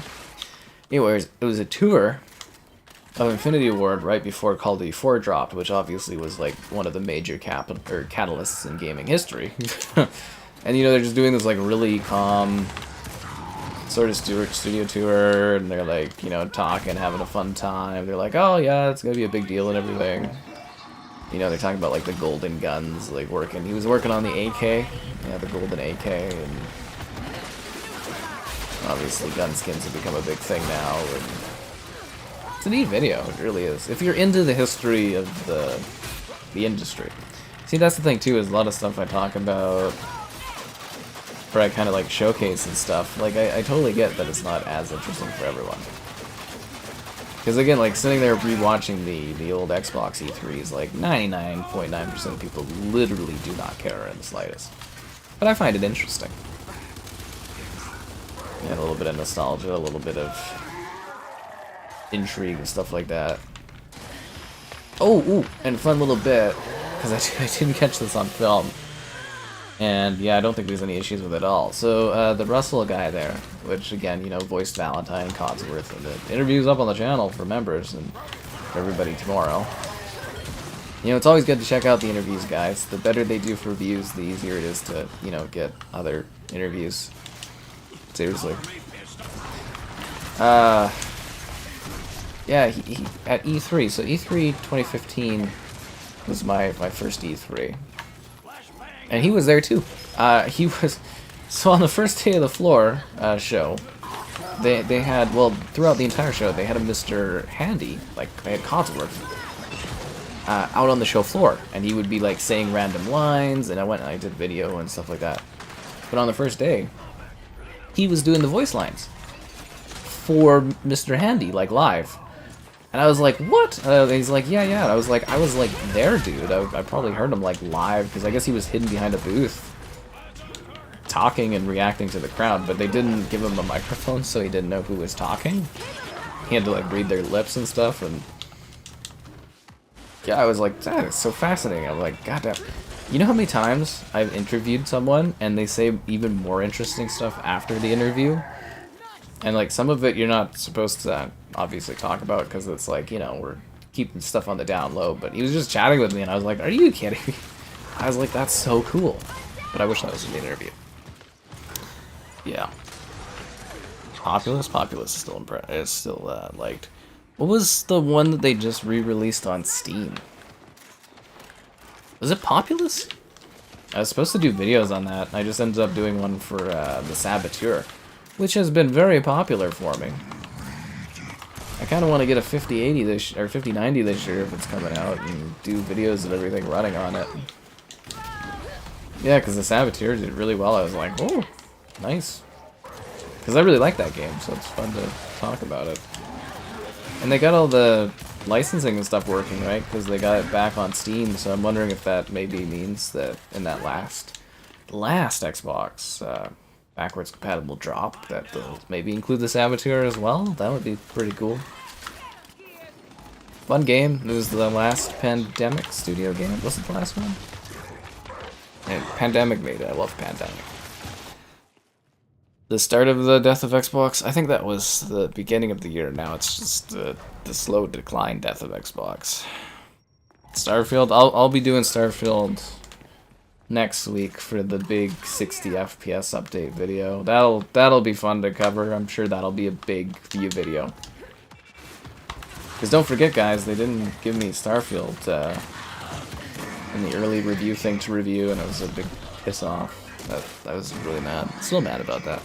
I'll probably never forget Xbox not including me in that review cycle for Starfield. That was really... Because, like, literally the whole point of everything I did for coverage and stuff on Xbox, from, you know, getting the Series X to cover, was to build up towards Starfield to review that early. I was not happy. I had a dream. a very, very minuscule, uninteresting dream, but that was what I was building towards. Yeah. Well, I mean, again, Xbox isn't going anywhere, but the hardware probably will be. But you can sit there and pretend that it's not having problems. I mean, I don't know of too many healthy studios or publishers that, you know, close a pile of their internal studios. What was their excuse? That it helps them funnel the internal pipeline or some crap? Yeah, there was like a leaked memo from Booty there. That's the other guy that needs to go. Matt Booty. Couldn't manage like 5 studios before. It's like, you know, you got like a couple dozen now. Yeah. They gave me the rap. Yeah, they did. they did. They gave me the rap. Oh, that was so funny. Yeah, they sent me the rap. Did anybody, like, do they still sell wraps? They haven't done any new wraps. I think it was a big bust. I think they were expecting to do like PlayStation plate numbers of sales. Cause yeah, I don't think they've released a single wrap, have they? They did the Starfield and the 2 camo wraps, and they haven't announced any other wraps. Like, why isn't there like a Hellblade wrap? And you know, they said they were doing wraps for the Series S, and that never happened. Yeah, I think they canceled the wraps. And I don't think anybody noticed because nobody cared to ask because no one was buying them. Any of you guys buy a wrap? Yeah. An Xbox PC hybrid. I think that's a lot of people that are just kind of like hoping for something of Xbox to continue, but I don't know. Like, again, if it's just a PC, it's like, why would you buy it? Just buy a PC. It's like, again, you look at it from like a devaluing ecosystem setup. It's like it's just going to become like ultra niche hardware that is kind of pointless. And I get that the idea of a console, you know, I totally understand the idea of a console because it's my business and I cover it. But like, you know, less and less people buying them, more and more niche, eventually you just stop doing it. Because it's just pointless. And I get that it's, you know, more compact, cheaper option than buying a PC, but at a certain point where it's just not worth it anymore.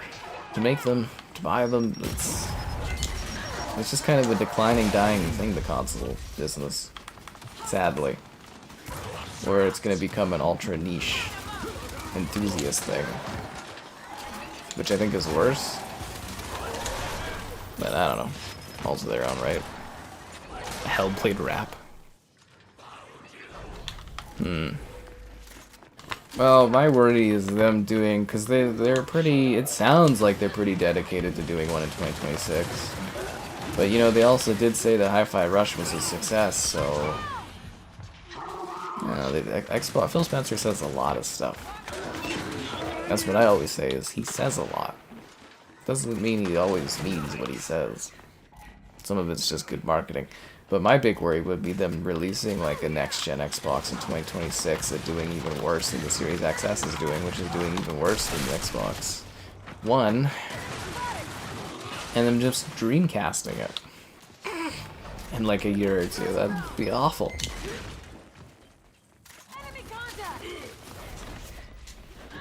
Yeah, no, it's weird. It's hard to predict because, like, even with Xbox moving exclusives over, I would have never predicted that they would have closed Tango. So obviously they're doing wacky inflatable arm curveballs at us. Seriously, like, you know, in my prediction stuff, I did not have closing studios as, like, part of my bingo card. It makes sense, as I said. We talked about it earlier in the stream.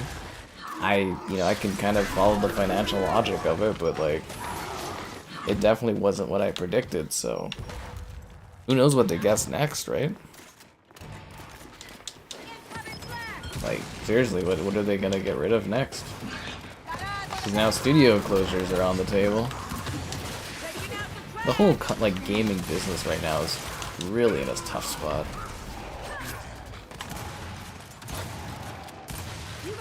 Everybody's struggling. Even regular living, you know, is costly and, well, price. That's gonna hurt gaming too, is the price of extra income that people have to spend on things is going down, and it's all doom and gloom.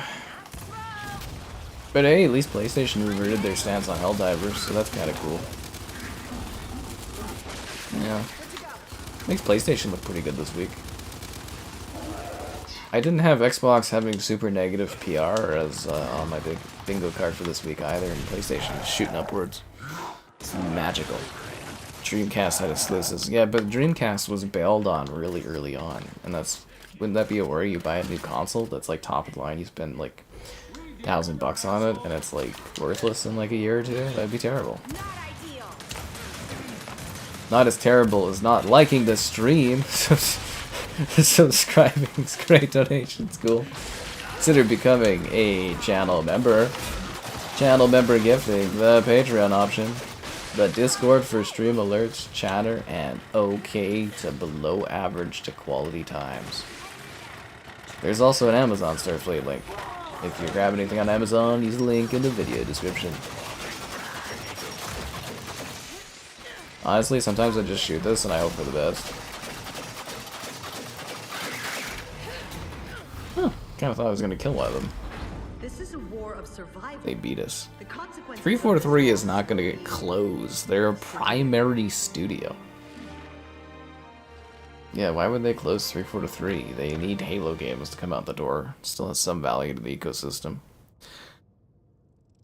Yeah, PC, you get everything, that's true. And it's going to be day and date for PlayStation PC stuff in the future, and yeah. That's how she goes. That's how the cookie crumbles, some would say. That's how the bug gets snacked on. Look at me, level 20 already. Any Gears achievements I'm going towards? I will say the 120 FPS for the Gears of War multiplayer is pretty sweet to be able to stream at. It makes a big difference for your gameplay. Big difference. See any achievements I can get towards. No. Oh, I've almost re-upped 20 times. That's exciting. You know, you do enough streams of this, you eventually get stuff. It's just Gears isn't very popular. Now the question is Gears going to get a resurgence with Gears 6? Or is still people going to be like, eh? I don't know. I'm bummed out about Tango too, man. I really like Tango. It was like that fun wild card that Xbox had in their, like, you know, sort of deck where it's like every now and then I was expecting like a really cool, weird-ass Tango game. Not anymore. Halo? What more changes do you want? They've fired all of the people that like ran Halo into the ground. They're building a new Halo game. They've been working on it for a couple of years. Not much you can do but give it time. I don't know what to tell you. Like I said, they got rid of everyone we wanted them to get rid of, so it's only uphill from here, I guess you could say. These beasts will seek to capture COG ground. I think it's so funny that Xbox finally was like in a position where I thought they could actually compete this gen, and then it's just gotten worse than ever before. It's wild. But hey, we should be getting the Game Passes on, or the Call of Duties on Game Pass soon, so that's kind of exciting. And there's that Xbox Game Showcase to look forward to. Will Tango Gamesworks games be there? Nope. But there might be some other stuff. Like, I've never seen a company that, like, literally just evaporates the hype around their business as much as Xbox does. Like, just deflate in the volleyball. I guess it'd be a beach ball, right? Could be a volleyball. It'd be tougher to deflate a volleyball, I would think. Triple kill. I don't know, just like every time you're kind of like, oh, well, there's something a little bit to look forward to, or, oh, you know, the Xbox, the community isn't getting scorched this week, and then it's just like, ugh. But you can tell, too, that I think the narrative around Xbox has gotten a lot worse this year, too. Like, there's a lot of people that are usually, like, even in the darkest of times, pretty positive, like, Xbox fans, and I'm seeing it, like, less and less. Like, a lot of the creator people that like Xbox just don't care anymore, or, like, actually actively negative towards Xbox. It's wild. They used to at least have like a core fan base, but I think they lost them all with that exclusives crap. And I know it doesn't apparently matter in the long term of things, but like, you know, you gotta at least have some good word of mouth going. And I don't think there's any for Xbox anymore. This is kind of gone. They cleaned house at 343. Yeah, where have you been, man? Yeah, they fired like all those people. You know, Connor's gone, Bonnie Ross is gone. Like, yeah, there's a whole bunch of people that were gone. The guy who shepherded MCC back into, you know, good graces is running the show now. You know, I don't know. Kona! I mean, if you liked Kona 1, you're gonna like Kona 2, man. They're like the same kind of game, but just expanded upon and with like a new story. Like, I don't know if you know, but Kona is, like, supposed to be a multi-series of games. Like, I think it was envisioned as 4? I think it was envisioned as 4 stories. So, like, yeah, I mean, if you like the first Kona, I think you're really going to enjoy the second one. So, you know, they dropped it on the Game Pass. Give her a whirl. Yeah. Give it a shot. Yeah, they did say they were gonna support Redfall for 10 years, Pete Hines said before he retired, and then yeah, I think I don't know if it was Matt Booty or it was Greenberg, but one of those guys was like, we're gonna support Arkane Auston to fix this game, and then they're like, actually we're not. You can't have a big comeback moment if you don't put in the time, but again, there was no fixing Redfall. That game was a mess. I stand by that. I really don't think there was any fixing that game. I would have closed them right at launch. Seriously, like right at the launch of Redfall, I would have shuttered that studio. Yeah. You can't be mad in this case. Well, if it helps, the people that ran Halo into the ground, a lot of them were making a ton of money doing it. So, you know.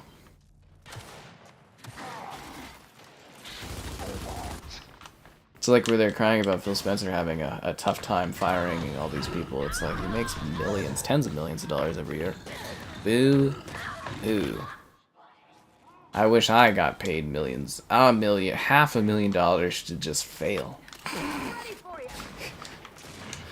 You know, it'd be really easy to go home at night being like, I don't even know if I'd feel bad. I'd just be like, hey, how they just shuttered a couple studios today. Oh, that's too bad. I'd be like, got a pay raise. Just like got a bonus.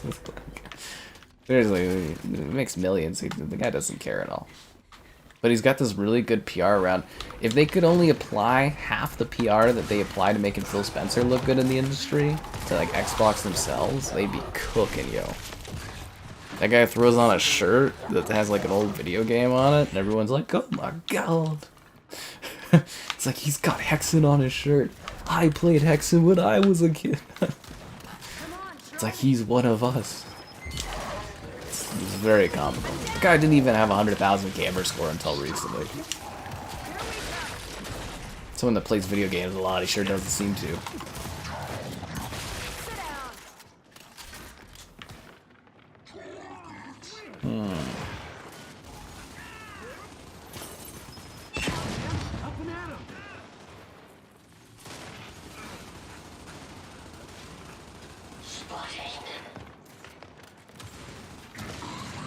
My one friend's making a note that allegedly the guy who is the head of Tango Gamesworks actually took most of his staff over to his new company or something, which would make sense why they would close Tango.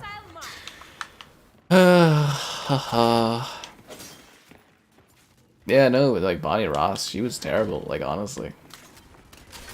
She literally ran Halo into the ground for like a decade. She just kept failing upwards. It was mind-blowing to me. I think she like either had something on Phil Spencer or they were just like way too close friends because like, again, I don't know how you're allowed to fail over and over again and get higher and higher. It's just like in the movie industry where it's like people that really shouldn't keep getting stuff, they keep getting stuff, you sit there and go, why? Like Zack Snyder. Yeah.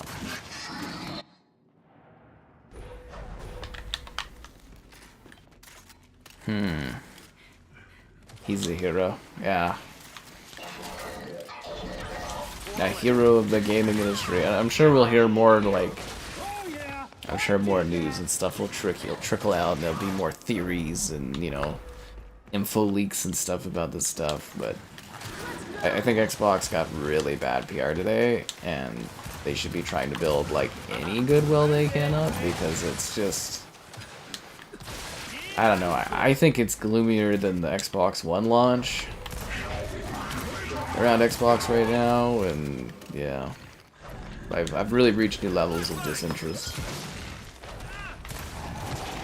But I got a steady flow of cool videos for you guys, so that's something.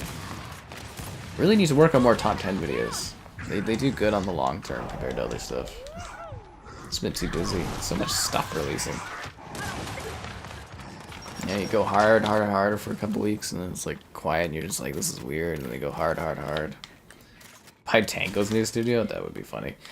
PlayStation's not gonna have any money for anything because Sony's trying to buy Paramount. Well, Sony in combination with the investor group Apollo or whatever they're trying to buy. Paramount for like 26 billion, so yes, PlayStation won't have like any money to play with because they're making a bid for the Paramount stuff, so we'll see what happens there. Personally, that's like a worst case scenario for me, but you know, is what it is. Sony, they do good games. They usually don't do very good movies. Yeah. What's Phil Spencer's? The gamer takes P3. You can go watch him play video games. Remember when Xbox was burning to the ground and he was sitting there playing, what was he playing, Diablo or something? It was hilarious. Yeah. Nah, you're fine with your 2 terabyte hard drive. Xbox isn't going, well, I mean, it is kind of imploding on itself, but your stuff's not going to just stop working. You're totally fine. Yeah. Don't worry, they're going to keep kind of supporting these consoles till they try to ditch them with the 2026 release. Bum, bum, bum. Are we just hanging out over here? We're just throwing the game, Harris and Rebel? Oh, okay, now we're all playing.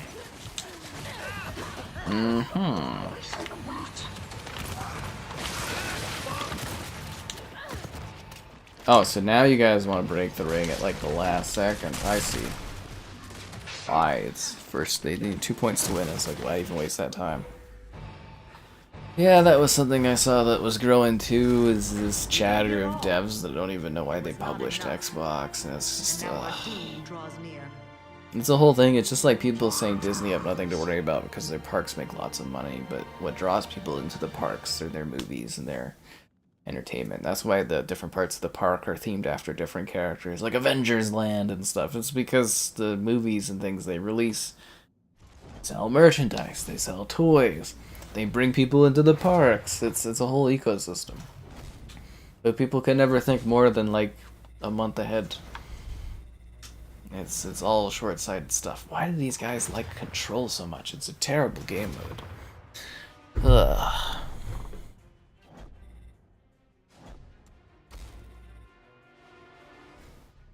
Bum bum bum bum bum bum. Bum bum bum bum bum bum. Ooh, I'm almost level 26 already. Look at me go, guys. Gotta do 1 prestige a stream. That's the dream. Although Gears just isn't popular enough to stream anymore, I'll never hit the high enough level. I should have been streaming this for longer, but that's how she goes. He's on the homepage. Oh, that means he's watching the stream right now. He's waiting for me to say the wrong thing, and he's gonna send the hit squad after me. He's like, that Sky guy's always on the edge. This, believe it or not, Phil Spencer, he gets all his news from me. Yeah. He comes here for the hot takes. Does he listen to me? No, but you know, he's here for the hot takes. And a good laugh. What the hell did I just do there? I was trying to jump over the thing and stab him, but instead I just swung into the middle like a dumbass. Alrighty. Guess I deserved that. That guy's just running against the ground. Is he disconnecting? Can I chainsaw him? No one else is doing that. Okay, so it's just the one guy. And I was sitting there being like, I thought this was dedicated servers. I was like, doesn't make sense for everyone to disconnect. And I was like, am I disconnected? No, the war wages on. The Gears of War. Do you think the technological advancements of Gears 6 are going to make us all forget about these studios closing? Keep it up, man. Do you think Gears 6 looks that good? Halo and Power World? Oh yeah, I've talked about that a few times. They should have done an Xbox theme park, would be sick. Yeah, I think they've looked at that for Minecraft a few times, doing a theme park, but it takes like a decade to put that together and see it come to fruition, and it costs a lot of money. So they said that's not gonna like really happen. But an Xbox Land would have been a cool theme park area. Yeah. Pal World. Pal World was another one that they never really capitalized on. I mean, it's still pretty, like, Pal World still actually has quite a lot of people playing it. Believe it or not, you can go look at the numbers and stuff, it's still pretty popular. But, yeah, when that one was super, super hot, Xbox didn't really, I mean, they did eventually jump on it for support, but, yeah, they didn't capitalize on it right off the bat.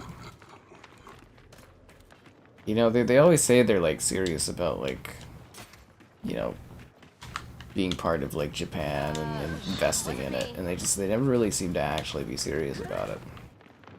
I still think nothing's happening with that Square Enix deal either. Cause you go and you rewatch those old Xbox E3s, I think there's at least 3 different times where Xbox is like, we've got a new partnership with Square Enix happening, and then just like, they do like 1 or 2 games and then nothing happens. Yeah, because like during the 360 area, they're like, we got Final Fantasy, was it 13 or something? All those, and yeah, those, you know, the Final Fantasy disappeared off Xbox again, and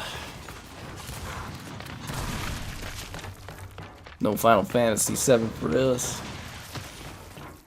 Got my phone bugged. Nah, they're always watching me. Yeah, they always got their eyes on me. That's why I gotta be always really polite with the way I dictate things, you know, because they're always watching.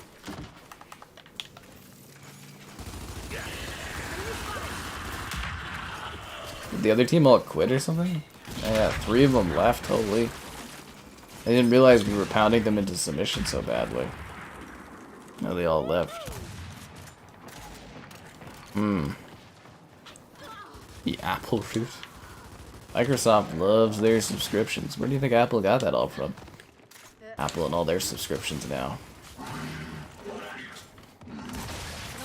Yeah, I did think it was interesting though that like a lot of the Apple products are actually in decline from sales numbers. I was like, I think we reached saturation on these products. Yeah, filet sucks to suck. But hey, on the bright side of things, we get to stream Gears tonight. On a regular, not Death of Xbox night, Gears of War wouldn't have been popular enough to stream, but here we are. Enjoying the magic of the Gears.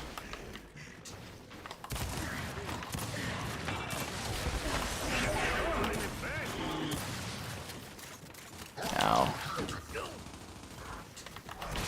Yeah, but seriously, I do ponder how many, like, content creators and people that, like, promote Xbox and talk about it, like how many of them just aren't interested in Xbox now. It seems so common. Like even that's, what is it, the squirrel Globe right there doesn't even, you know, just sits there relentlessly mocking Xbox every day. It's kind of funny. Even the people that cover Xbox don't seem to like Xbox anymore. It's really weird. You have a Love Phil t-shirt? Okay, that's funny. Gotta get one of those Phil Spencer saved Xbox shirts. Anyways, it's been a while. Be sure to like that there stream. Subscribe, and great donations cool. Consider becoming channel member. Channel member gifting, the Patreon option, the Discord for stream alerts, chatter, and OK times. There's also an Amazon store affiliate link. If you're into that kind of thing, use the link in the video description. And I'm gonna keep plugging it because, you know, it's gonna be awesome, but there's that great Fallout interview on the channel. It's, if you're a member, you have access now. If you're not a member, that makes me sad, but it's okay because the video will be out tomorrow. And, yeah, it's the guy who voices Nick Valentine, Codsworth, and many other characters. I think it's a really good interview.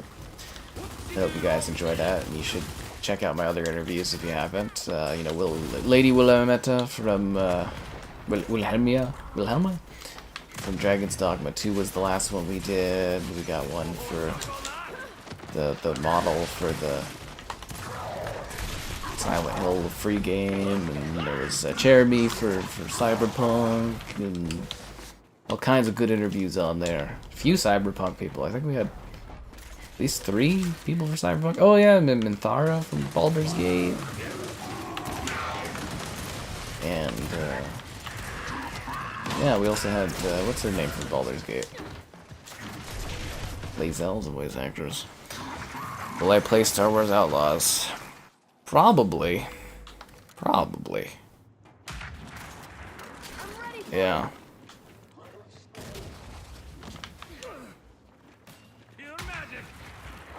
I can get all the Ubisoft stuff to review.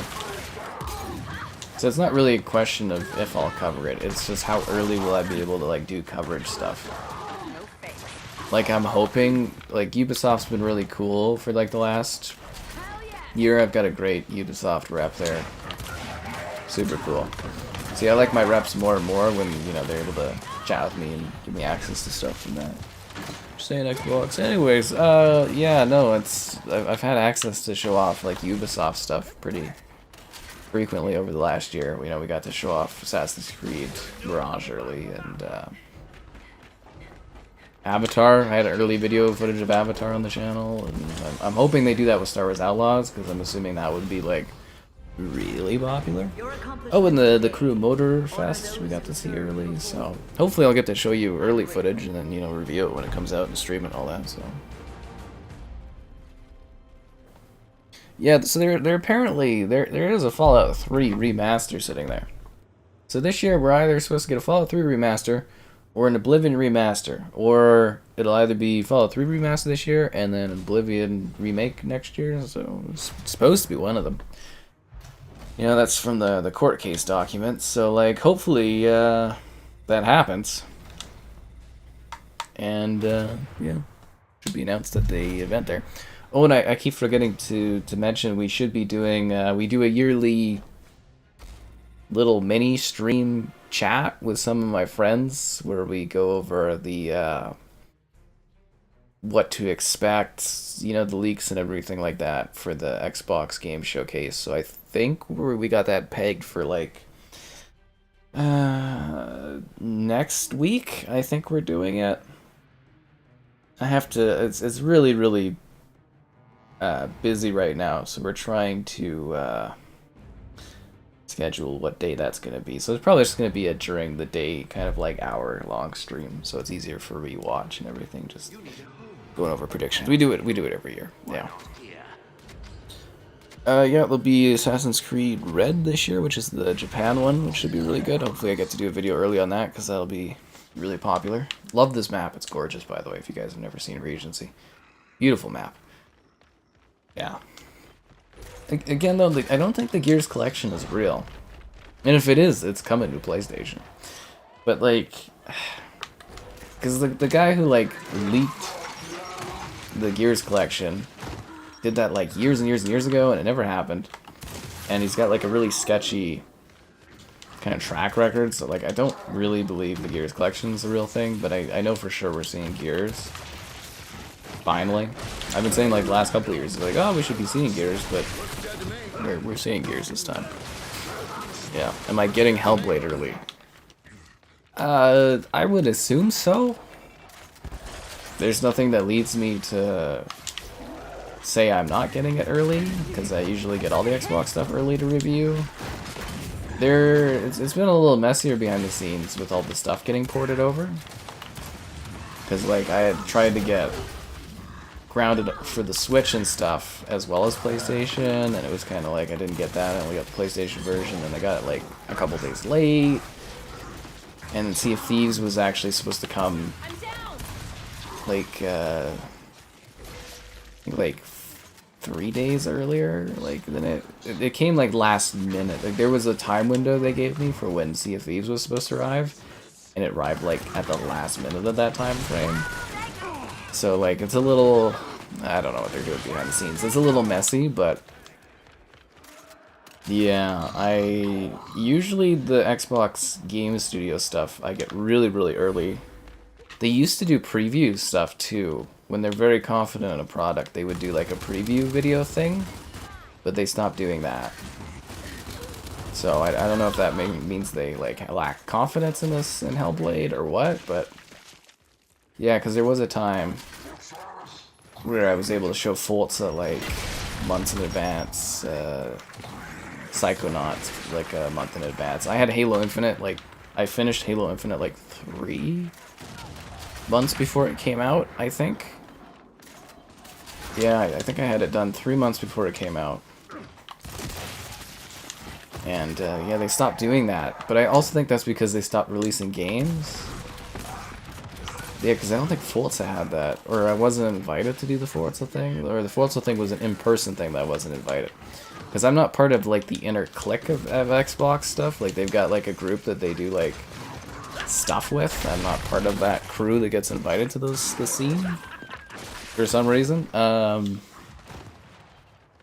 yeah, I should be getting Hellblade to review. I'm hoping it comes, I mean, it's the 21st, so it should be, I would imagine codes will be next week. It depends on how confident in the product they are, I guess, and how prepared it is. I'm trying to get an interview with, what's their name there? I didn't hear back, so I'm gonna poke my Xbox rep, I think, to see if we can push it that way and see how that works, but yeah, I don't know. Should be. Should be. The GTA 4 remaster? Was that actually, like, ever in production? Like, I know they decided not to do the remasters and stuff, but, like, was that actually ever in active development? I'm kind of wondering. Can't remember. It's been too long.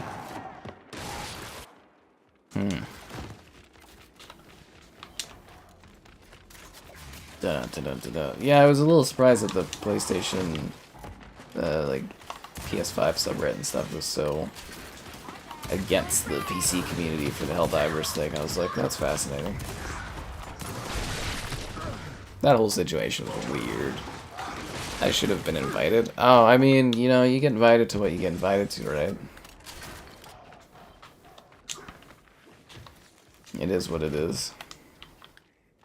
Like I said, last year really did a number on my confidence on it for Xbox and working with Xbox, but it's kind of how she goes. Dun dun dun dun dun dun dun. Like, I kind of wonder, you know, if they do like a handheld this year, if I would get sent it or not. I don't think I'd buy it, because I'm so like, towards the hardware at this point, but it'd be cool to cover. You know, it's kind of like, whenever a Switch game comes out, I'm always like, alright, let's see how bad things can get for this port. Oh, we got a Switch review coming up, which I can't talk about what it is or when it is, but that's coming up.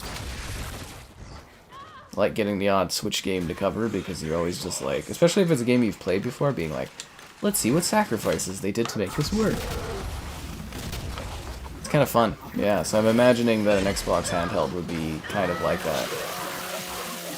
You know, like, technically, like, what kind of things did they do to make this work, or, you know, how did they do that on here? It should be interesting. GTA on Netflix? Well, that's just because Netflix paid a lot of money to have those streamable. It's not like they made new... I guess they kind of did different versions, did they? Because it runs different than console or something? I don't know. It doesn't matter at the end of the day.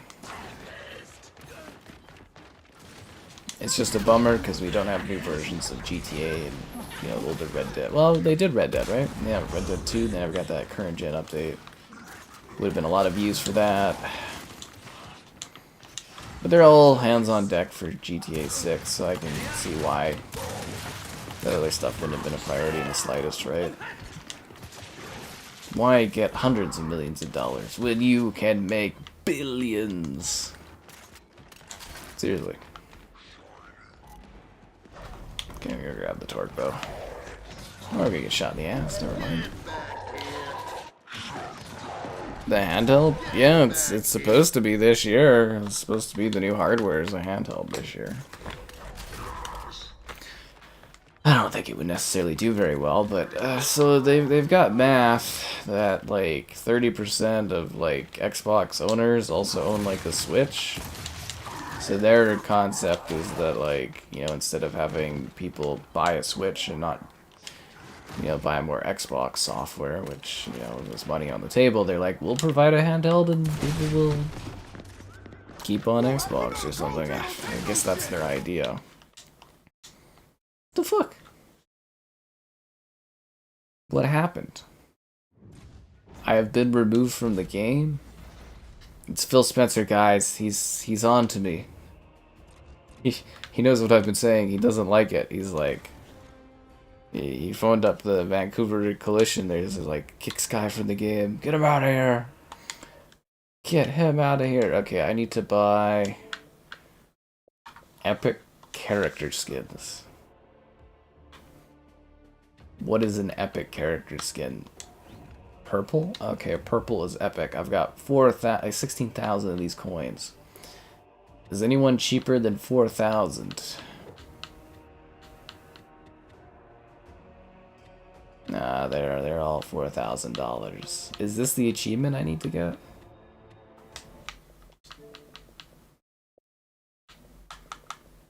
$20 epic character skins. Alright, well, I've almost got it, so we might as well get it, I guess. Recon City. Who should I unlock? Islander Ty? Sure, why not? Remember when they were trying to sell these things for like $1 bazillion and they had to change their mind? See, like, people hate the loot boxes, but man, those loot boxes and Gears, I didn't spend like anything, and I had like bazillions of gun skins and character skins just from playing.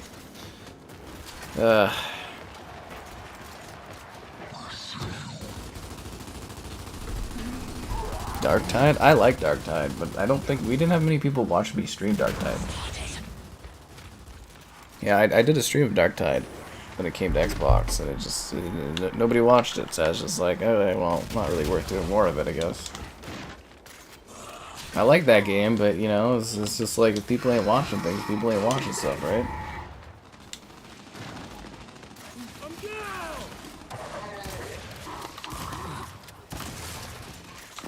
Oh crap.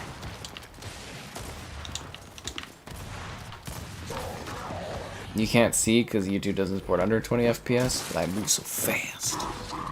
The reaction time is incredible. So I say that, it's like, you know, if you want something, you gotta like watch it, and then I have people watching it, and then I do more streams of it. It's like Dying Light 2. Nobody cared, so I'm like, eh. I'm kind of worried we're doing the COD campaign runs, and they're less and less popular, and I'm kind of like, oh, I don't know if this is worth it. And I know Ghosts is up next, which would be funny. But yeah, I have been enjoying the COD campaign runs, but I thought Black Ops 2 would be more popular. The other funny thing, too, is my Black Ops 2 stream from the other night doing the whole campaign. It got blocked worldwide because of the... Not the audio, because I didn't, you know, I wasn't streaming the audio of the Avenged Sevenfold. But the video of the event, like the virtual Activision created video of Avenged Sevenfold, literally the audio, like the visual portion of it, was copyright claimed by UMG. I was like, how? How is that possible? Make a portable handheld? I don't think so. No. Just from what I've read into and what I'm seeing, it's gonna be like a true actual kind of Nintendo handheld. It's not going to be some kind of like crappy stream thing. I think they want to actually have a niche. Like Xbox, and it seems like other manufacturers are kind of moving to the idea of like trying to create niche little bits of hardware in order to gather more hardware share. Like consoles, they don't sell well enough now, so we're coming up with new ways to expand our hardware offerings. And yeah, I believe they're doing a proper handheld. I don't know for sure, but from what I've looked into, it's a proper handheld thing. I don't know how powerful it's going to be, but yeah, it's supposed to be this year. We'll see how that all pans out, but I don't know. It'd be neat. I do need something new to do videos on. I mean, I've exhausted the Xbox library for videos. There's not really much else to do. I mean, the other day I did get, after years of saving, I got a $25 Xbox gift card through the Xbox Rewards. So I splurged and got Unreal Tournament 3 and Deadly Premonition to do videos of. Unreal Tournament 3 video did well, very happy. You know, that paid for itself. Or, well, broke even, I guess. And then, yeah, Deadly Premonition definitely did not have any sort of popularity to it. I was like, oh, alright. That's kind of funny, because there's a few more little niche 360 games that are backwards compatible that I still don't own that I'd love to do videos on. But I can't just, like, waste money on that stuff. But with a gift card, I can, right? Because it's just extra cash to put back into the channel. And you have to use it within 3 months, so I don't know what else I would buy. I'd probably forget about it, so. Xbox switched with the power of the Series S. Here's the thing. I don't know. I don't think you can fit a Series S into a handheld. There's like, you know, the heating, the power, I can't see it. My idea that I have for what I think they might do is they may have the Series S outputs as like kind of a focus, and then they're gonna wrapper it like they do with like FPS boost and like the resolution stuff, and kind of force downsample games to run at like a locked like 720p or something like that. And because no studio in their right mind is gonna do 3 Xbox SKUs, right? It's just not happening. Like, they barely want to do 2 Xbox SKUs. Some companies don't even know why they're doing Xbox SKUs anymore. But yeah, to expect devs to do a 3rd SKU for Xbox, not happening. So I think Xbox is going to have to do some fuckery, trickery in order to make that work. And I'm assuming that's what they're going to do, is some sort of, like, forced... Well, I guess you would call it a super sampling if you're pushing down. I don't know what you would call it. Like, I think they're gonna have to do some kind of cheatery thing to make it run lower resolutions and stuff. And yeah, because you're not gonna have devs actually sit there and optimize that stuff. It's just, unless they're first-party devs, but the first-party devs can't even give you more than 1 frame rate. So, you know, yeah. You spend your Microsoft points on Infinite? Well, that's sad. Yeah. As they make Fallout 5. Well, apparently they're fast-tracking Fallout 5, but we still won't see it till like 2030. I had it pegged at 2032, but apparently they're... Although I don't know where they're gonna get this, you know, faster time going, unless they're pushing Bethesda to get stuff done faster. I just don't see how, like, closing studios or shuffling devs around is gonna make development go faster. Who is listening in? Don't discuss classified information.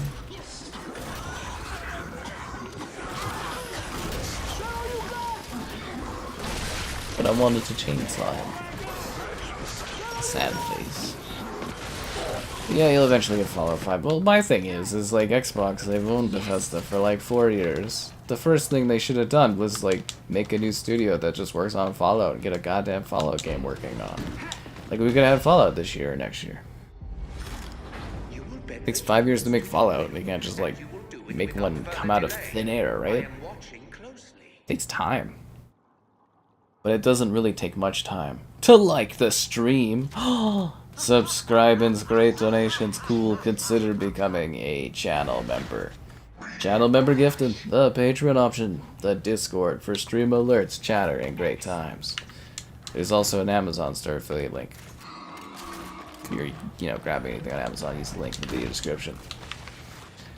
But it's these dark times where we can come together for entertaining videos and streams and all that.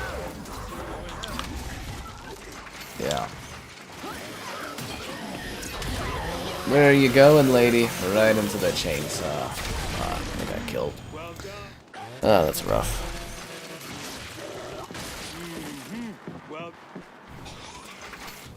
What are you all gonna do? It's crazy. I don't know. You could try liking the stream. It's a novel concept, but you could do it.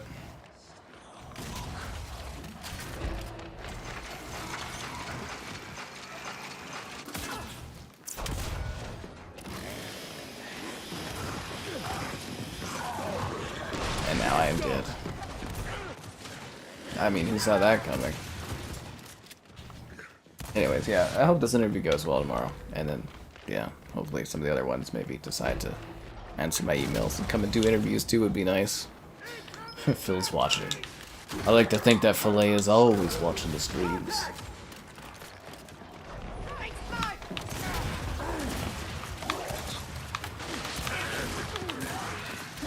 God damn it. How are you doing on the kills? Oh, actually positive. See guys, the higher frame rates, they make a difference. I can't wait till we're doing Halo coming up here. Finally gonna be able to do a Halo stream and have the 120 hertz going. It's gonna be sick. This capture card's so good. I don't want to say I've been lazy, but I've been so behind getting this capture card review done, but it's such a good capture card. Yeah. You're never too late for developer layoffs, but yeah, you missed all the fun of the chatting. We're in happy times again. We took our joy, and it's all cheers and butterflies. It's all bug snacks and conquer. You know that squirrel that Xbox used to have?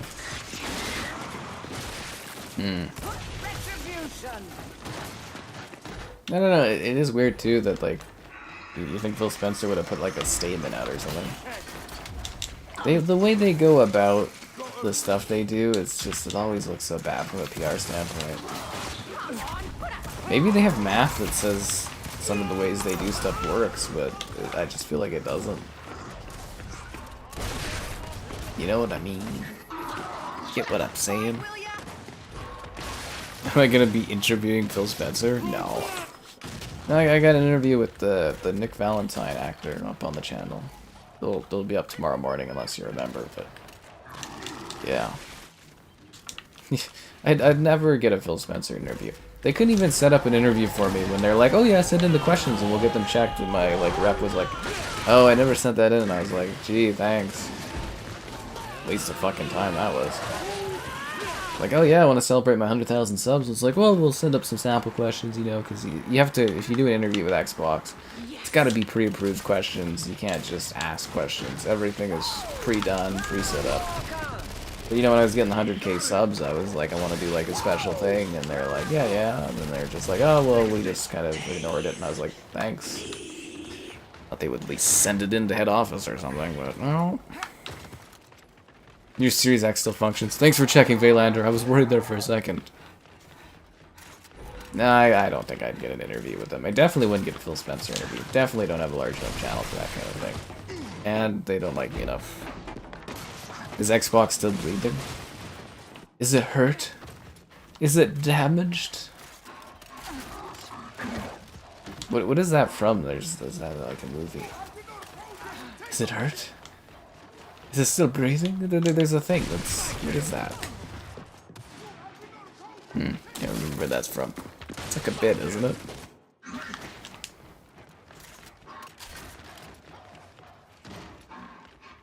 We gonna break this or what?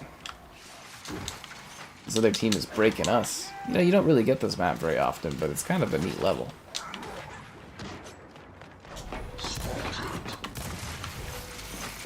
Still can't believe the live surgency crap they tried to pull off with this one. Now it didn't really work. Well, I guess it's more the aggressive microtransactions they did. Pissed off their core player base, which was dumb. But someday gears will rise again. Yeah, you knew it was getting pretty bad this gen though, when it's like they used to get Fulta out every 2 years, and it took years and years and years to get one. Gears used to be every 2 years, now it's taking years and years and years. Sucks to suck. You're about to pull the plug on the Series X. So the life support is expensive, and is it taking an emotional toll on you, the Xbox life support? I guess if you're in the US, it'd be extra expensive, wouldn't it?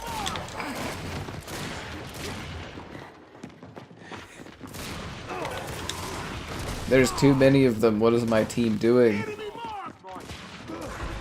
My KD was looking better. Now my craft dinner's all over the place.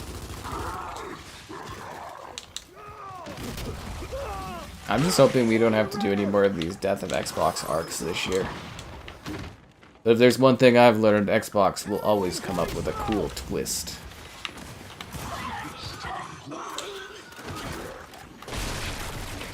We gotta mix things up. Is Gears of War on PlayStation a reality?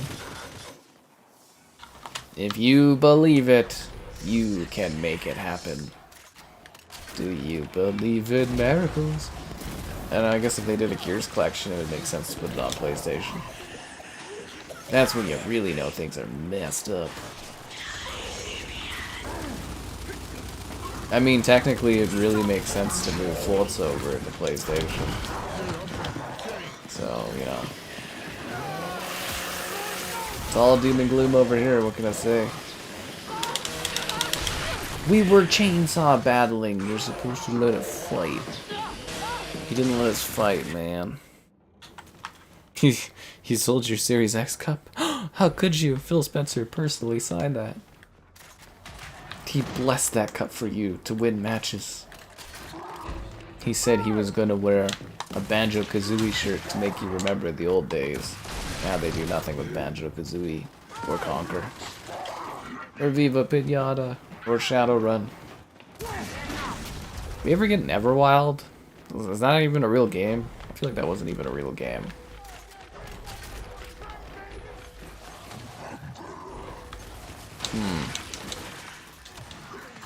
Let's go to the mall today.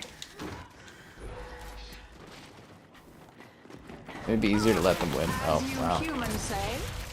Double kill.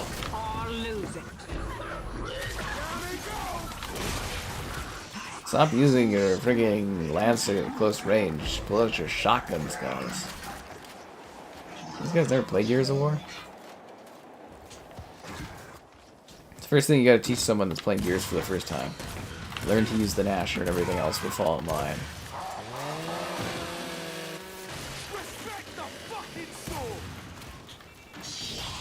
These guys don't really seem that good. I don't know why they're beating us so badly. Another day, another studio shut down. Another quarter, another disappointment for Xbox. Hey, at least I'll give it to them. They were able to come up with a legitimate twist that I did not see coming. I would have never expected in a million years that they would be closing studios.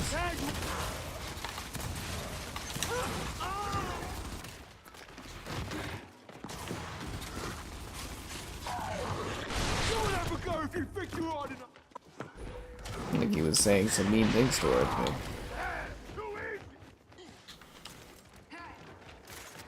I just can't believe we're somehow keeping this going. Or do you think they're like kind of throwing it a little bit so that we can, you know, we can get some kills or something?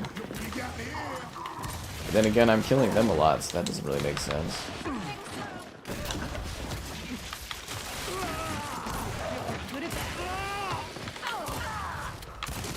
Yeah, they're not very good. How are they beating us?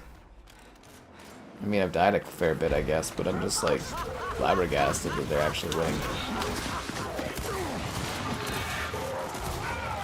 You know what I mean? Like, they just... a little curious about that. I'm just kind of like walking into my shotgun shops. Needed one more sale. Are you telling me he didn't buy Hi-Fi Rush? How could you? PS5 cup. You mean PS5 trophy? They use trophies on PlayStation. Ooh, I wonder what the PlayStation Retro videos or games are gonna be this month. I'm very excited. It's nice having my PS Plus again for free, and then I can sit there and be like, ooh, what's the game this month? Their retro stuff does so well for me for views, like they did like Alone in the Dark and some other stuff for Medieval and that. Yeah.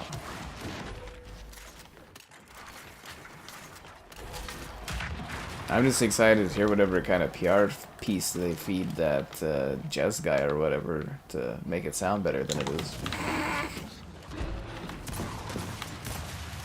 I'm surprised they don't have him on the payroll.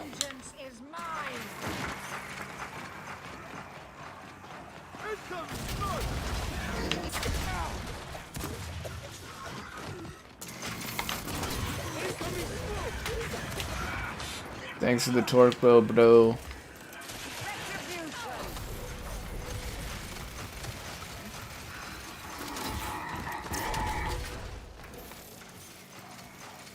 Could you guys please move so I don't explode myself with the torque bow? Thanks, man. Thanks for blocking my torque shot.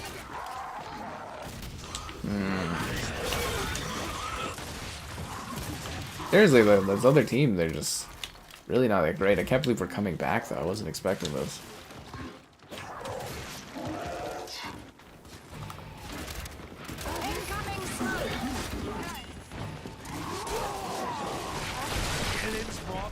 Like I'm trying to like throw this so we get to the next match, but yeah. Retro gaming is modern gaming. Discord. What do you just go to Discord server just attacking poor people? They won? Alright, I'm gonna go to the bathroom. I'll be back in a sec. Here, you guys can enjoy Frostco. Yeah.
Our leader must be protected, and theirs destroyed.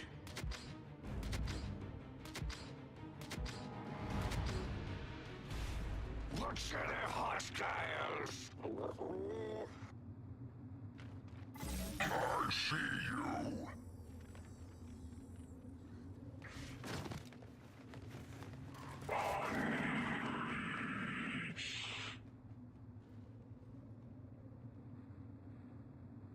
Alright, let's get back to this. Bum bum bum bum bum bum. Why weren't the studios closed? We lost the magic.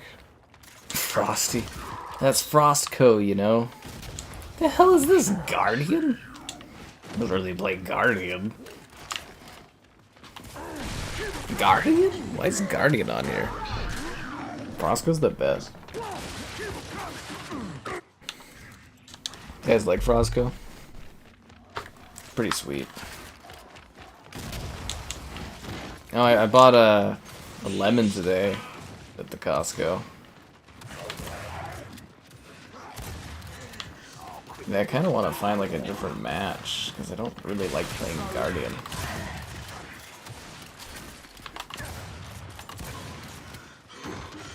But I will give it to Guardian. It's kind of amazing that it's survived all the Gears games. Every mode does triple kill. Oh god damn it! My hand up to control for 2 seconds.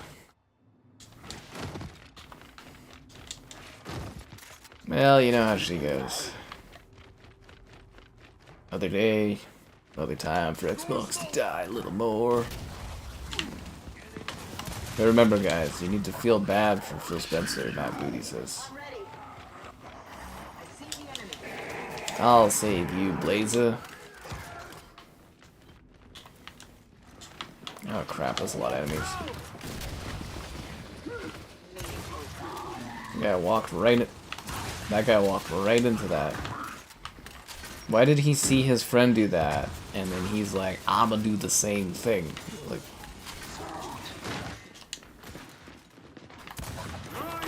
what's the logic on that, I'm wondering?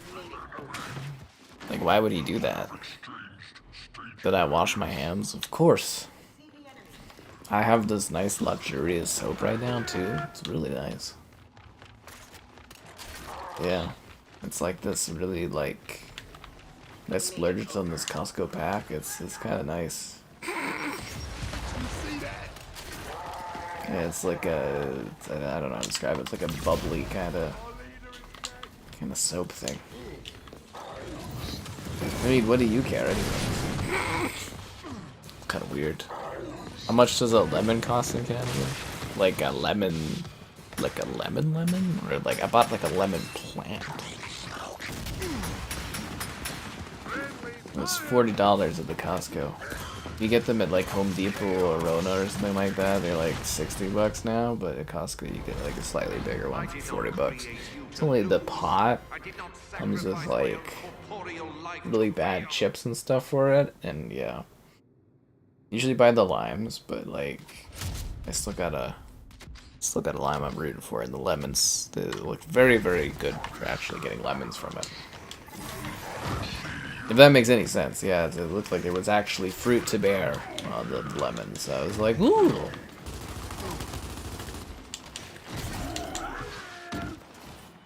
I forgot I'm the Guardian, so I'm supposed to sit back.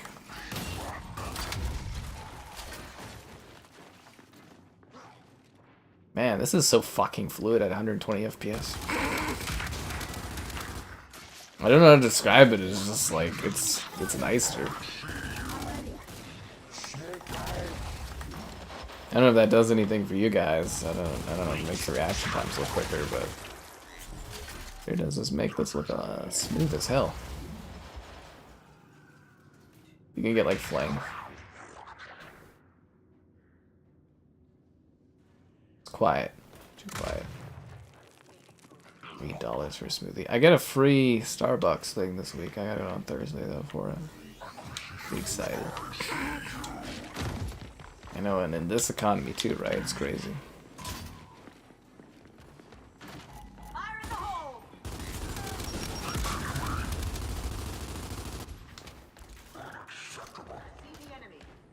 Spawn swapped? Uh-oh. Does that mean they're spawning that way, or they're spawning another way?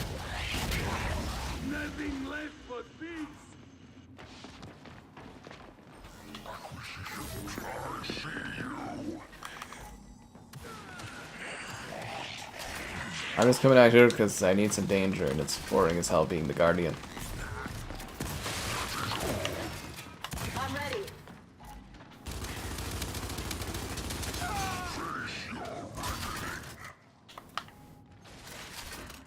Is that their Guardian over there? He's got the Scorcher. Back the fuck up. I got killed by the torque bow? Oh. That's a bummer. The casual audience? I don't know. Is there even a casual audience left here for Xbox at this point? Like, honestly.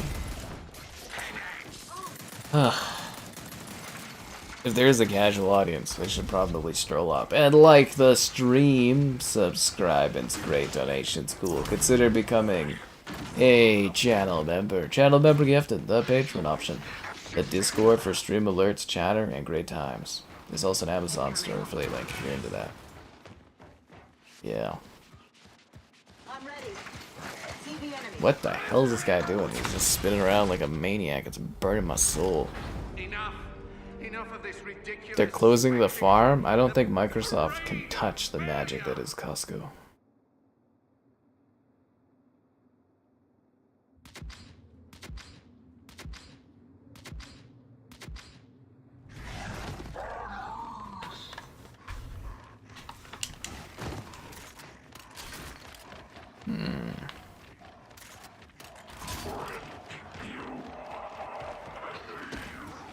Yeah, I gotta go for the grenades. This is the only problem with Guardian is like if you play as like the person that needs to be protected, you gotta be like super strategic and more fun to go around shooting and blasting stuff in gears.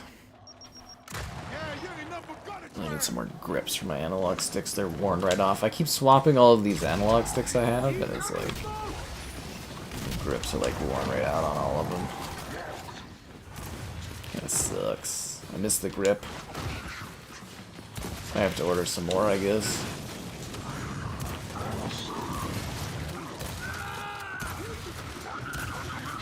Don't worry, I'll save all of you guys by killing everyone. That didn't work. Oh, it did. Huh. A crushing victory. Breathtaking indeed. Growing or contracting? I think it's consolidating.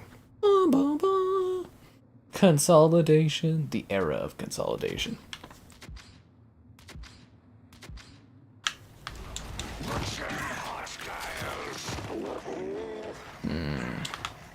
All that juice, which is a joke about emulsion from Gears 1. It's an achievement.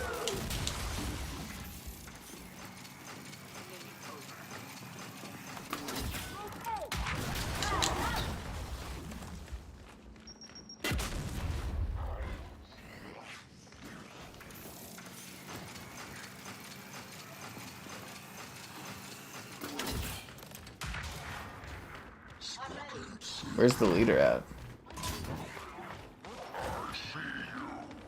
Man, the panning is so smooth at 120 FPS. Holy crap. I'm seeing Gears in a whole new way.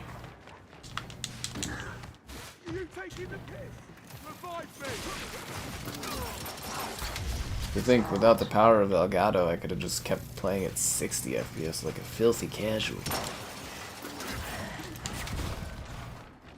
They don't know where their leader is? They're find their leader. Is she hiding over there? Is that her? No, that's not her. She's like a robot.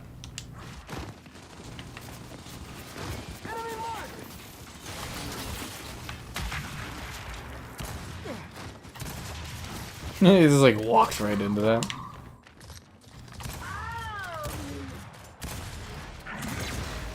I got the leader. I was kind of hoping the torque bow would kill that guy and kill the leader. Pretty sweet, right? Oh, there goes that guy.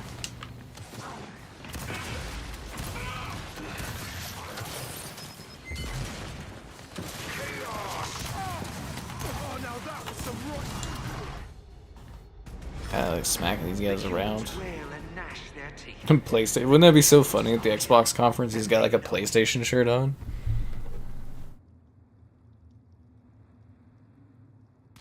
Yeah, no, social media is a bubble. But the word gets out and travels and stuff like that.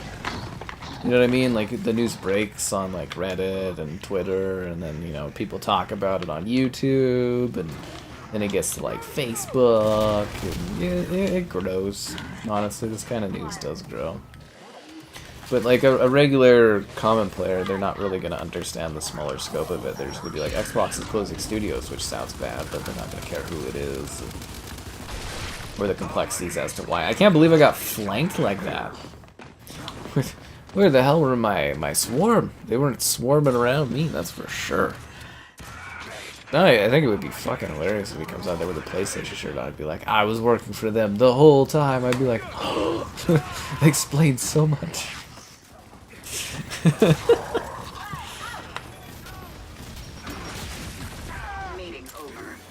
good laugh out of that.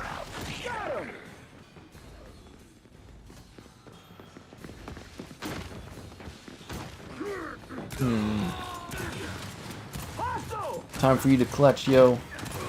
Clutch it real good. Yeah. Nintendo Wii U. It's like a Wii U shirt. Yeah, if I was managing Xbox, I'd mess around with people like that, wear dumb shirts. You're like, what is he talking about? Like, exactly. Just wear like a Sega shirt, just be like, they're buying Sega. Be like some stock manipulation, basically. Okay, I don't want... I like to be in a lobby with like other players, but I'm like, I don't want to keep playing like Guardian. I don't really have to like... I don't really want to do another capture the flag match. Okay, Control's okay, I guess. Not King of the Hill.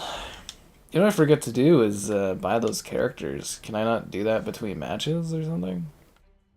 I think I could get the achievement, right? How many more do I have to buy? I think you're 80%. Maybe not. I've only got 12,000 coins. Not quite close enough, I don't think. Not quite close enough. Oh, that's because I finished all the tour objectives. 10 elimination of assault rifles and order escape. Yeah, I'm not doing that mode. No, thank you. No, thank you. Also, I can't believe it's been 5 years since I saw Detective Pikachu in the theater. Oh, so much has happened. So much, but yet so little. The bigger games go to PlayStation? I don't know if they'll be this year, but over time, probably. I don't know. The only question is, if they're gonna release more of these games on PlayStation, are those the games that are gonna have their studios shuttered? is the question.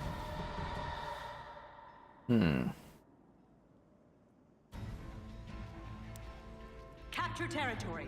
Hold your ground. Let's do it. I'm here, Grub. Let's get down to it. Clocktower. You just can't escape this game, or this map, and it comes back in all of them.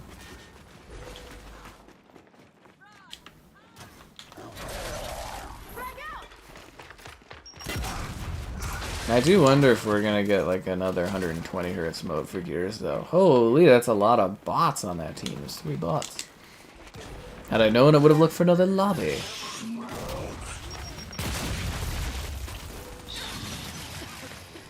I don't like playing against bots. They're very aggressive with the Lancer. They're very easy to kill, though. It just kind of takes a little bit of the sport out of the combat. The sport. Oh, remember when there was a Gears of War esports kind of thing? I had these dreams of them combining all of the different Xbox owned IP into like a combined sort of like sports league, like MLG, and then yeah, that's not gonna happen. Why did they decide to close the studios? We already talked about that. We already talked about it.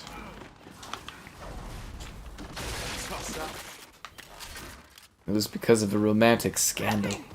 Phil Spencer was heartbroken by Tango and had to gut them all. He was mad that Tango wasn't getting him enough exclusive Pokemon access. His only choice was to gut the studio.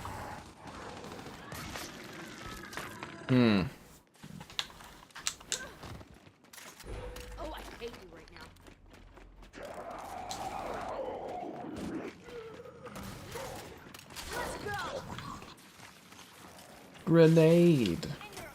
The real question is, what did Xbox wear to the Met Gala?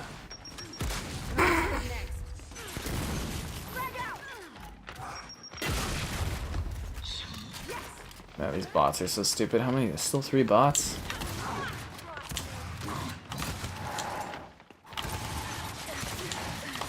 Nah. Just Swarm Elite Grenadier, how could you? Thanks, Brian. 2692339. That guy's a hero. Any power weapons I can grab? A sniper.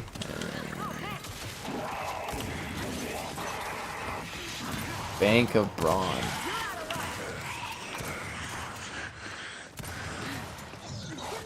Damn it. Teammate, no! Can't thought our teammate was gonna save us there. I think it would be hilarious if Phil Spencer got up stage, or on stage and started dancing. Be like, it's Dance Central 4, guys, he's bringing the Connect back.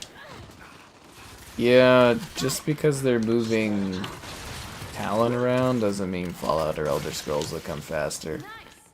Again, the bulk majority of people that were kind of kept on went to go work on the Elder Scrolls online, so not always what you think's gonna happen.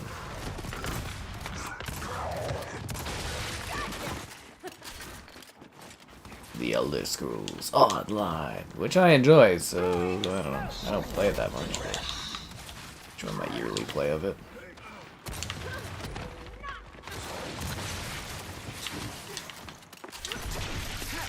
Well, if Joelle was more active, we'd have her playing it too.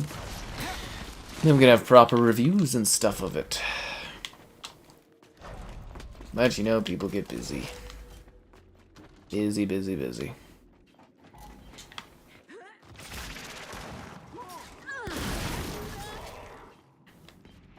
Oh, they didn't even grab the frag grenades? Seriously? I'll take those. Love me some frag grenades.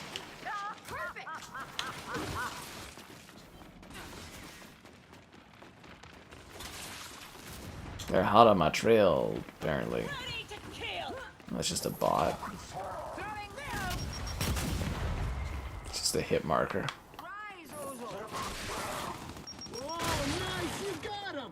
Thanks, Carbine. I know I got him. I kind of thought I was going to get that person. Just running away. I have more enemies joining. This is odd. Ain't no party like the end of the Xbox party. Like Gears Halo would do well on PlayStation.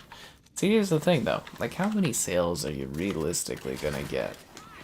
Like, you're just burning the little remnants that remain of your, like, fandom. And, like, how many sales are you actually getting? No, like, seriously, I do wonder. You looked at the desperation of moving those games over to PlayStation. How many sales did they actually get? Like, I think Sea of Thieves numbers look good, but, like, there was already 40 million people playing Sea of Thieves. Like, honestly, how many more players are you gonna get doing that?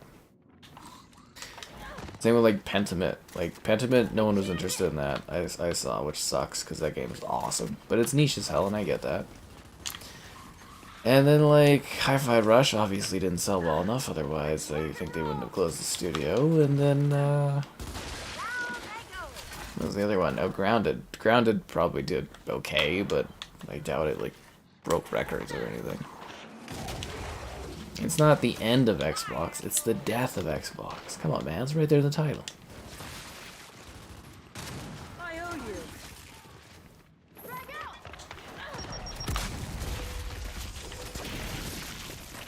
That bot killed both those guys? I'm kind of scared of that bot.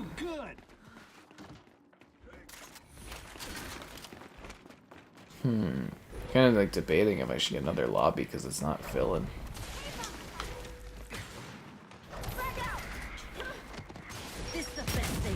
I'm just not wanting to wait for another lobby is the problem.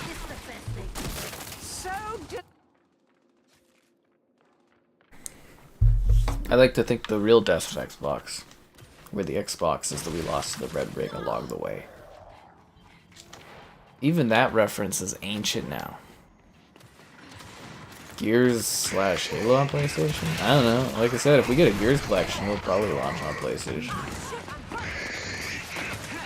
Halo, I think, would be like the last thing. Unless they just put over the multiplayer or something, it would be the last thing they do. Because they ended development for MCC, like Halo MCC, so like I don't see a point like porting over just Halo Infinite to PlayStation unless you were doing the whole collection, right? Wouldn't really make sense. It's just like PlayStation, when they only ported over like Uncharted 4 and Lost Legacy to PC, I was like, I don't really get the point of that, because then, you know, people can't play the whole series, it's like pointless. Bethesda? Part of Bethesda has been closed. Like a chunk of it. This is a war that can be won. It can be won? Like you, it is a war that will be won. Oh, that's a little overly confident. I've been invited to Computex? No way. Yeah, I don't go there. Never know when you're gonna get weird ass emails in the middle of the night.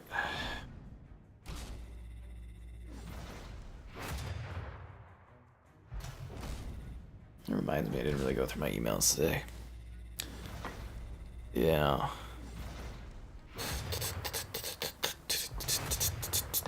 Fallout 5 is coming? Yeah, in like 2030.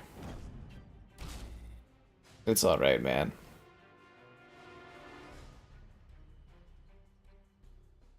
Always happy to explain things. Oh god, I didn't vote for anything. Oh crap, what are we gonna get? I would have loved to have a Furia King of the Hill. I love that map. Is there no voting anymore? No, no voting. What did we get?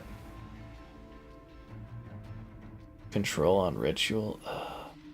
Sucks to suck to suck. To suck. You want to go to Computex? You can take my invite, you can go there.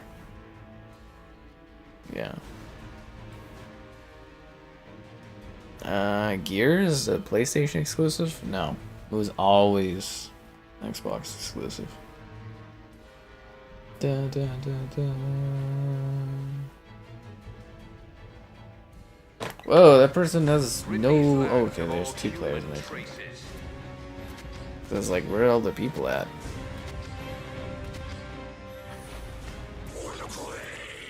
Ah, fuck. I'm gonna have to back out, guys. It did that glitch. Oh, never mind. The glitch is gone. We're good. I don't have to back out. Yeah. I mean, the guy probably doesn't want to sit there and make the same game his whole career, right? That might get a little boring. Imagine doing the same thing day in, day out, forever. Maybe he just got stuck with horror games, but what he really likes are friendly, cuddly games. Maybe he's a big Bugsnax fan. Yeah. I am this guy. You know I could send people that, like, represent me, right? That's funny. I've got this one pal that I've known for, like, years and years and years online, and he goes to all these events and stuff. Like, different conventions and that. I always sit there as soon as he gets to the convention and posts like a picture on Twitter. I'm like, you know, I could get you in with like a media pass, and he's like, God damn it. Oh, wow, that was a bad miss. I just get such a chuckle out of doing that. I'm like, it literally could have got you in there. You have no idea how excited I would be if NVIDIA and Xbox did a partnership and had the GPUs handled by NVIDIA and then like the CPUs handled by Intel, but probably gonna be another AMD thing and it's gonna suck.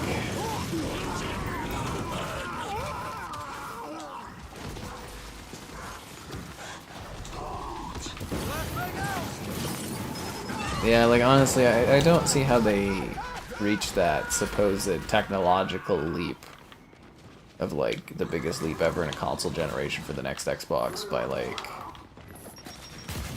you know, doing AMD components, but we'll see what they say.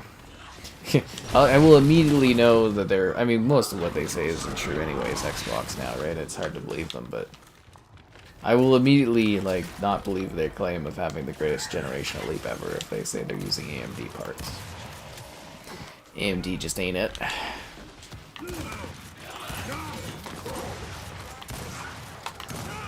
Damn it, we downed each other. Get over here, Scion. Kill him or get over here and revive me. Oh my god. Okay, I got him. Thanks for nothing, Scion. I guess we have some over there. Don't forget to like the stream, guys. Don't forget to like the stream and subscribe. Which game should win Game of the Year? I don't know. We're not even halfway through the year yet. We're not even halfway through the year. NVIDIA and Intel, right?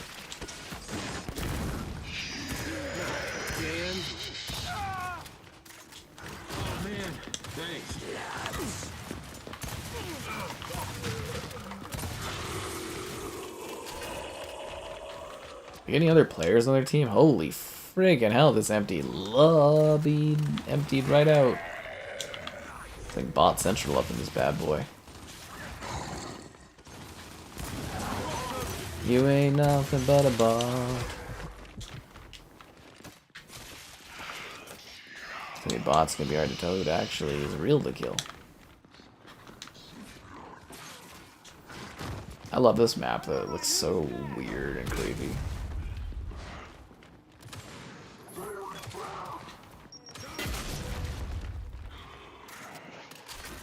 I just keep winning.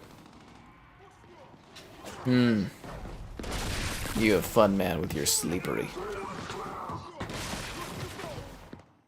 The Arkane Studio. Yeah, I mean, I think it would have been smarter to close them right off the bat instead of waiting a year. I kind of wish they could have got that last update out the door, though. That was going to add offline to Redfall. That would have been pretty cool, but, you know, sucks to suck and all that.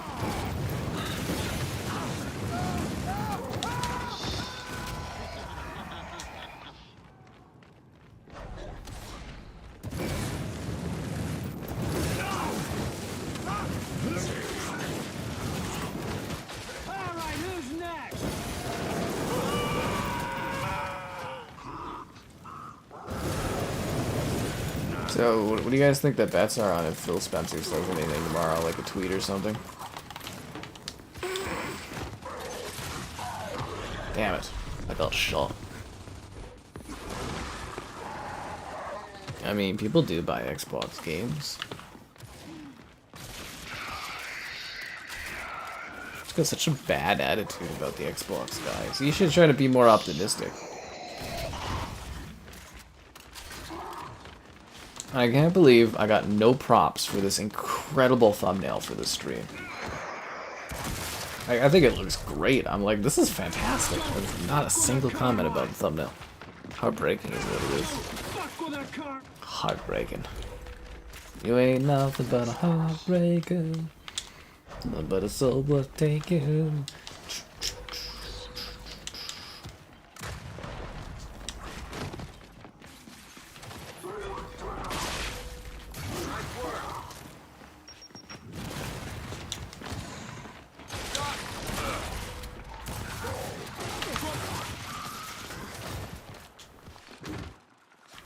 Reload and kill this guy.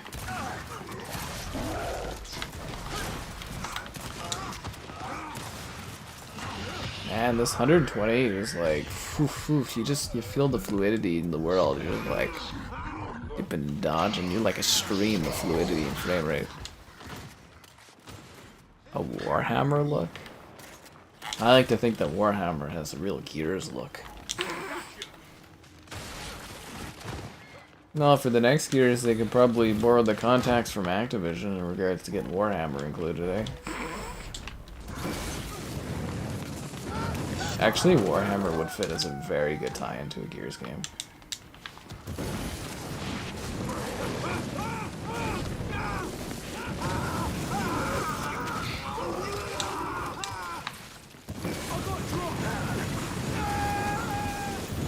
They don't scream as much as they used to in the earlier Gears games.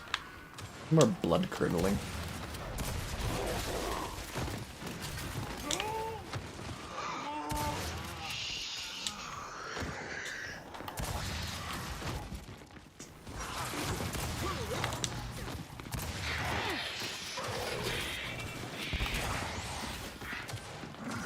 My own teammate threw electricity at me? Okay, come on.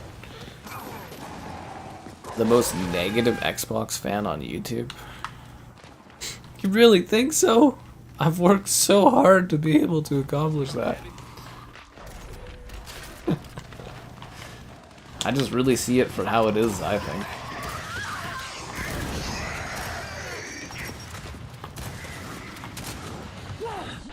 I mean, I didn't cause this doom and gloom. I don't know why you're giving me crap about it. I didn't start this. I didn't start the fire. I just make videos. Do hot takes.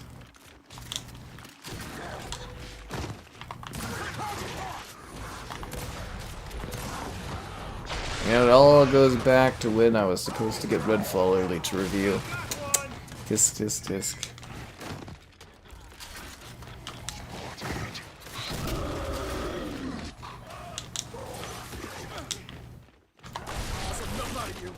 Armored Dell killed me, really?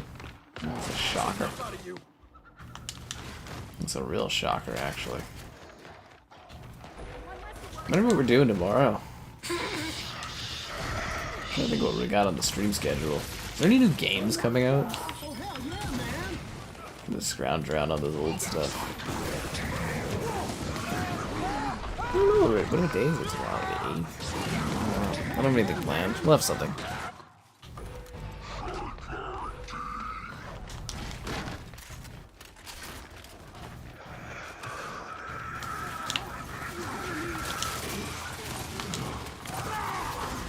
Swift vengeance. Swift victory.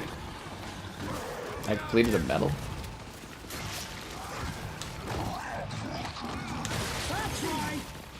Man, I love me a good Gears night. We really don't get to stream this enough. They're just not popular enough streams to do Gears all the time, which is sad. Yeah, no, it's just like it was a very bad time to close the studios because like it just makes the brand look bad and weak at it. Like it just drains all of the excitement of the Xbox Game Showcase and like Hellblade. It drains it. You know what I mean? It just like it just kind of kills all the fun and the excitement of it. Ooh, Gridlock. Do a Gridlock King of the Hill match. That'd be a lot of fun. I like Gridlock. Of course, I'll vote for fucking Blood Drive. Come on! Gridlock's way cooler. This doesn't even make any sense.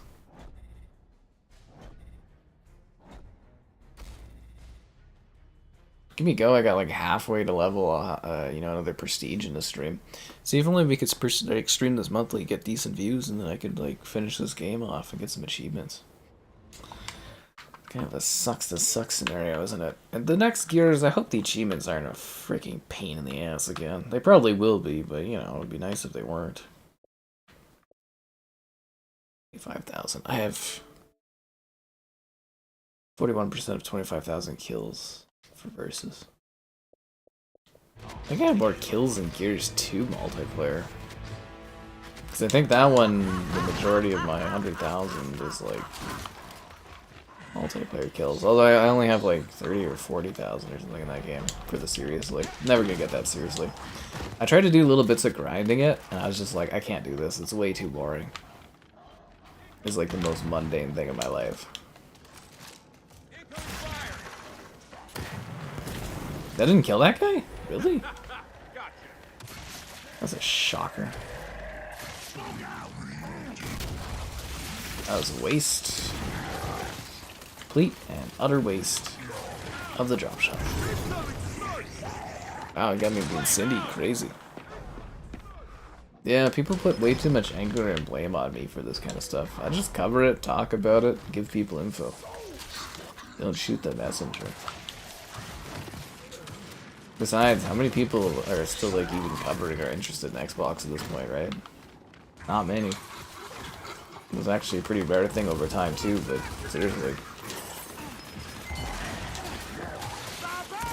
Incoming smoke.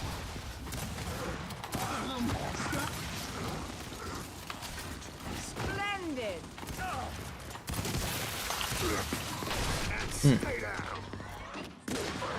In BC?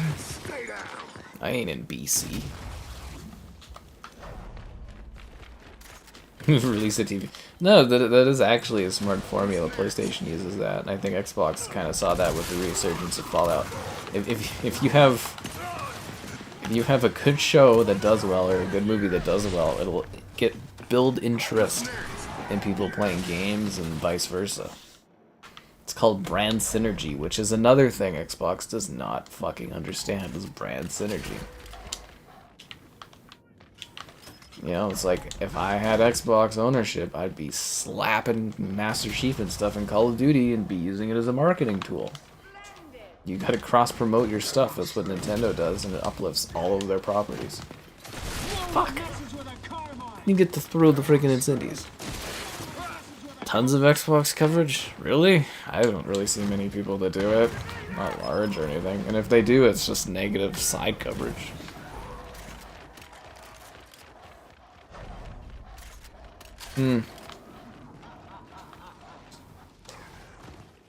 The Phil Spencer Apology Tour.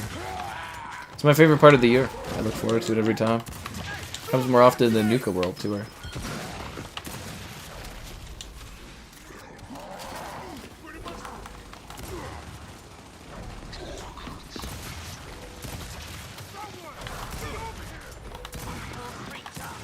Ah, damn it.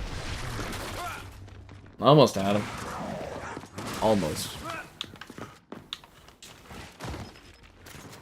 Actually, what does that mean, Tamales? Are you cheating on me with other people that cover Xbox stuff? How could you? I'm out here every night for you, out on the, you know, out on the floor, out on the stage, talking about stuff, making videos.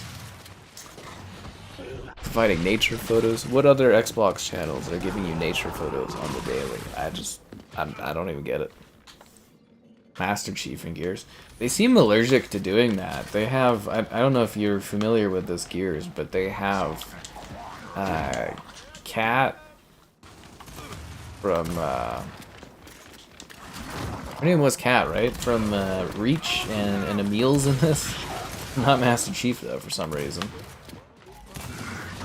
Maybe it's too violent. I don't know.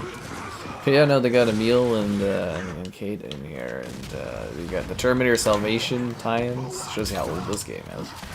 Or not Terminator Salvation, Terminator Dark Fate? Yeah, Dark Fate. And that was the third or fourth attempt to reboot Terminator into a trilogy that failed. It's just not gonna be a thing. Just not gonna be a thing. Although that new Terminator game looks kind of cool, the one where it's like a survival Terminator game. That should be fun. Well, maybe not fun, but interesting. Damn it. Damn. Oh, he does it every year. It's the Phil Spencer Apology Tour.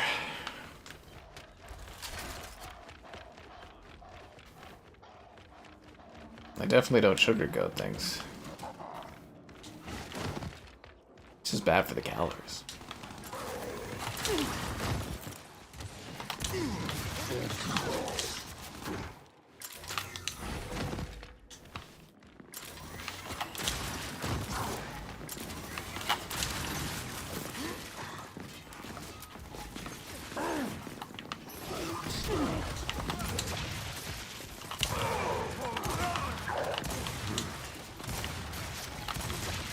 Triple kill.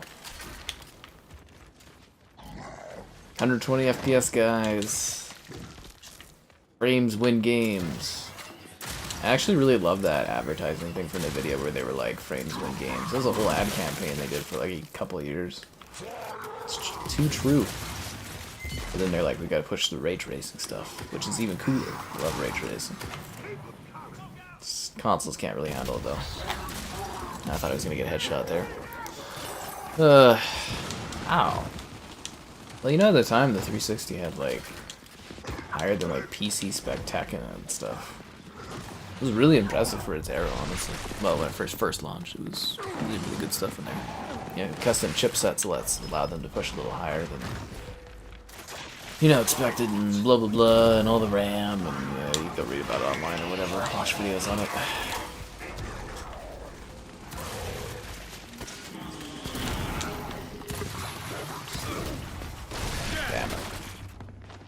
Killjoy?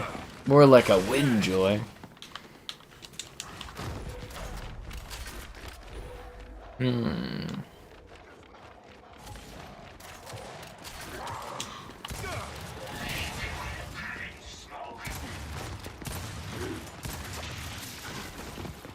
Ah, rolled awkwardly into that. The Titanic solo track. He's gonna come out on stage and be like, you know, they're gonna be playing Mr. Lonely, and he'll be like, "But don't worry, fans, you uplift me and stuff." And then, you know, talk about whatever he's got to spiel, and yeah, that's a whole thing. I want the grenade, the fire grenade, the incendies here. I saw you looking them up and eyeing them, the swarm elite drone. Ah, fuck. That's what you get for not using the left side of your screen to look where your enemies are. And I'm like, oh, look, all the incendies. Nah, I'm an idiot. Well, not usually, but that was a dumb move.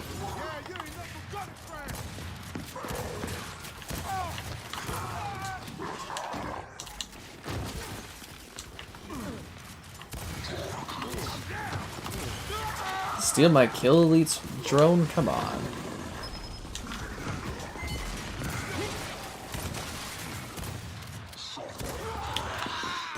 Oh, took too long on that. Should have gutted him faster. I pun hard, but I'm hardly punning. Some would say that I'm punny.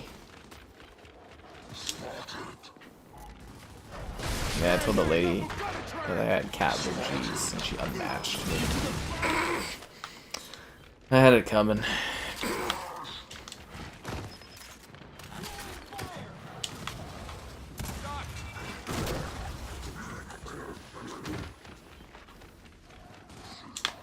I actually thought it was a pretty clever little joke. My heart will go on forever from Phil Spencer.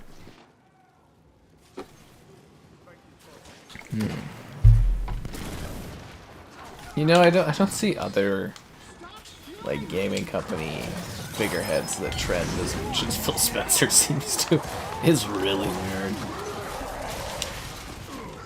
I don't even know how or why this setup got made where he's always like talked about. It's so strange.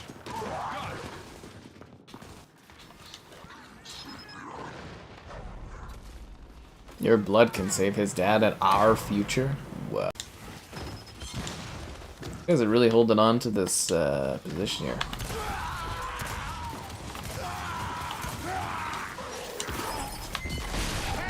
That guy actually puts up a pretty good fight. That War Espinosa's guy. Seriously. He actually gets me quite a few times. Oh, I see the issue. We only have 2 real players. We have 4 now. Oh, no wonder the other team's catching up. Interesting. How are they still manufacturing cars in this era? I feel like that'd be very hard to make. Well, you wouldn't be making very many of them or making much money on them. The government subsidized up the ass. I guess I should go back and win this.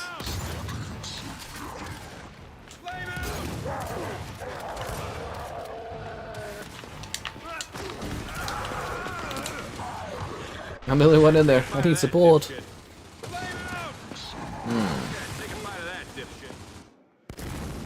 Jim Ryan. You don't even hear about Jim Ryan anymore. He retired and gave himself a sweet vacay. Retirement vacay. Yeah, that guy retired on top. Somehow. Somehow Jim Ryan returned.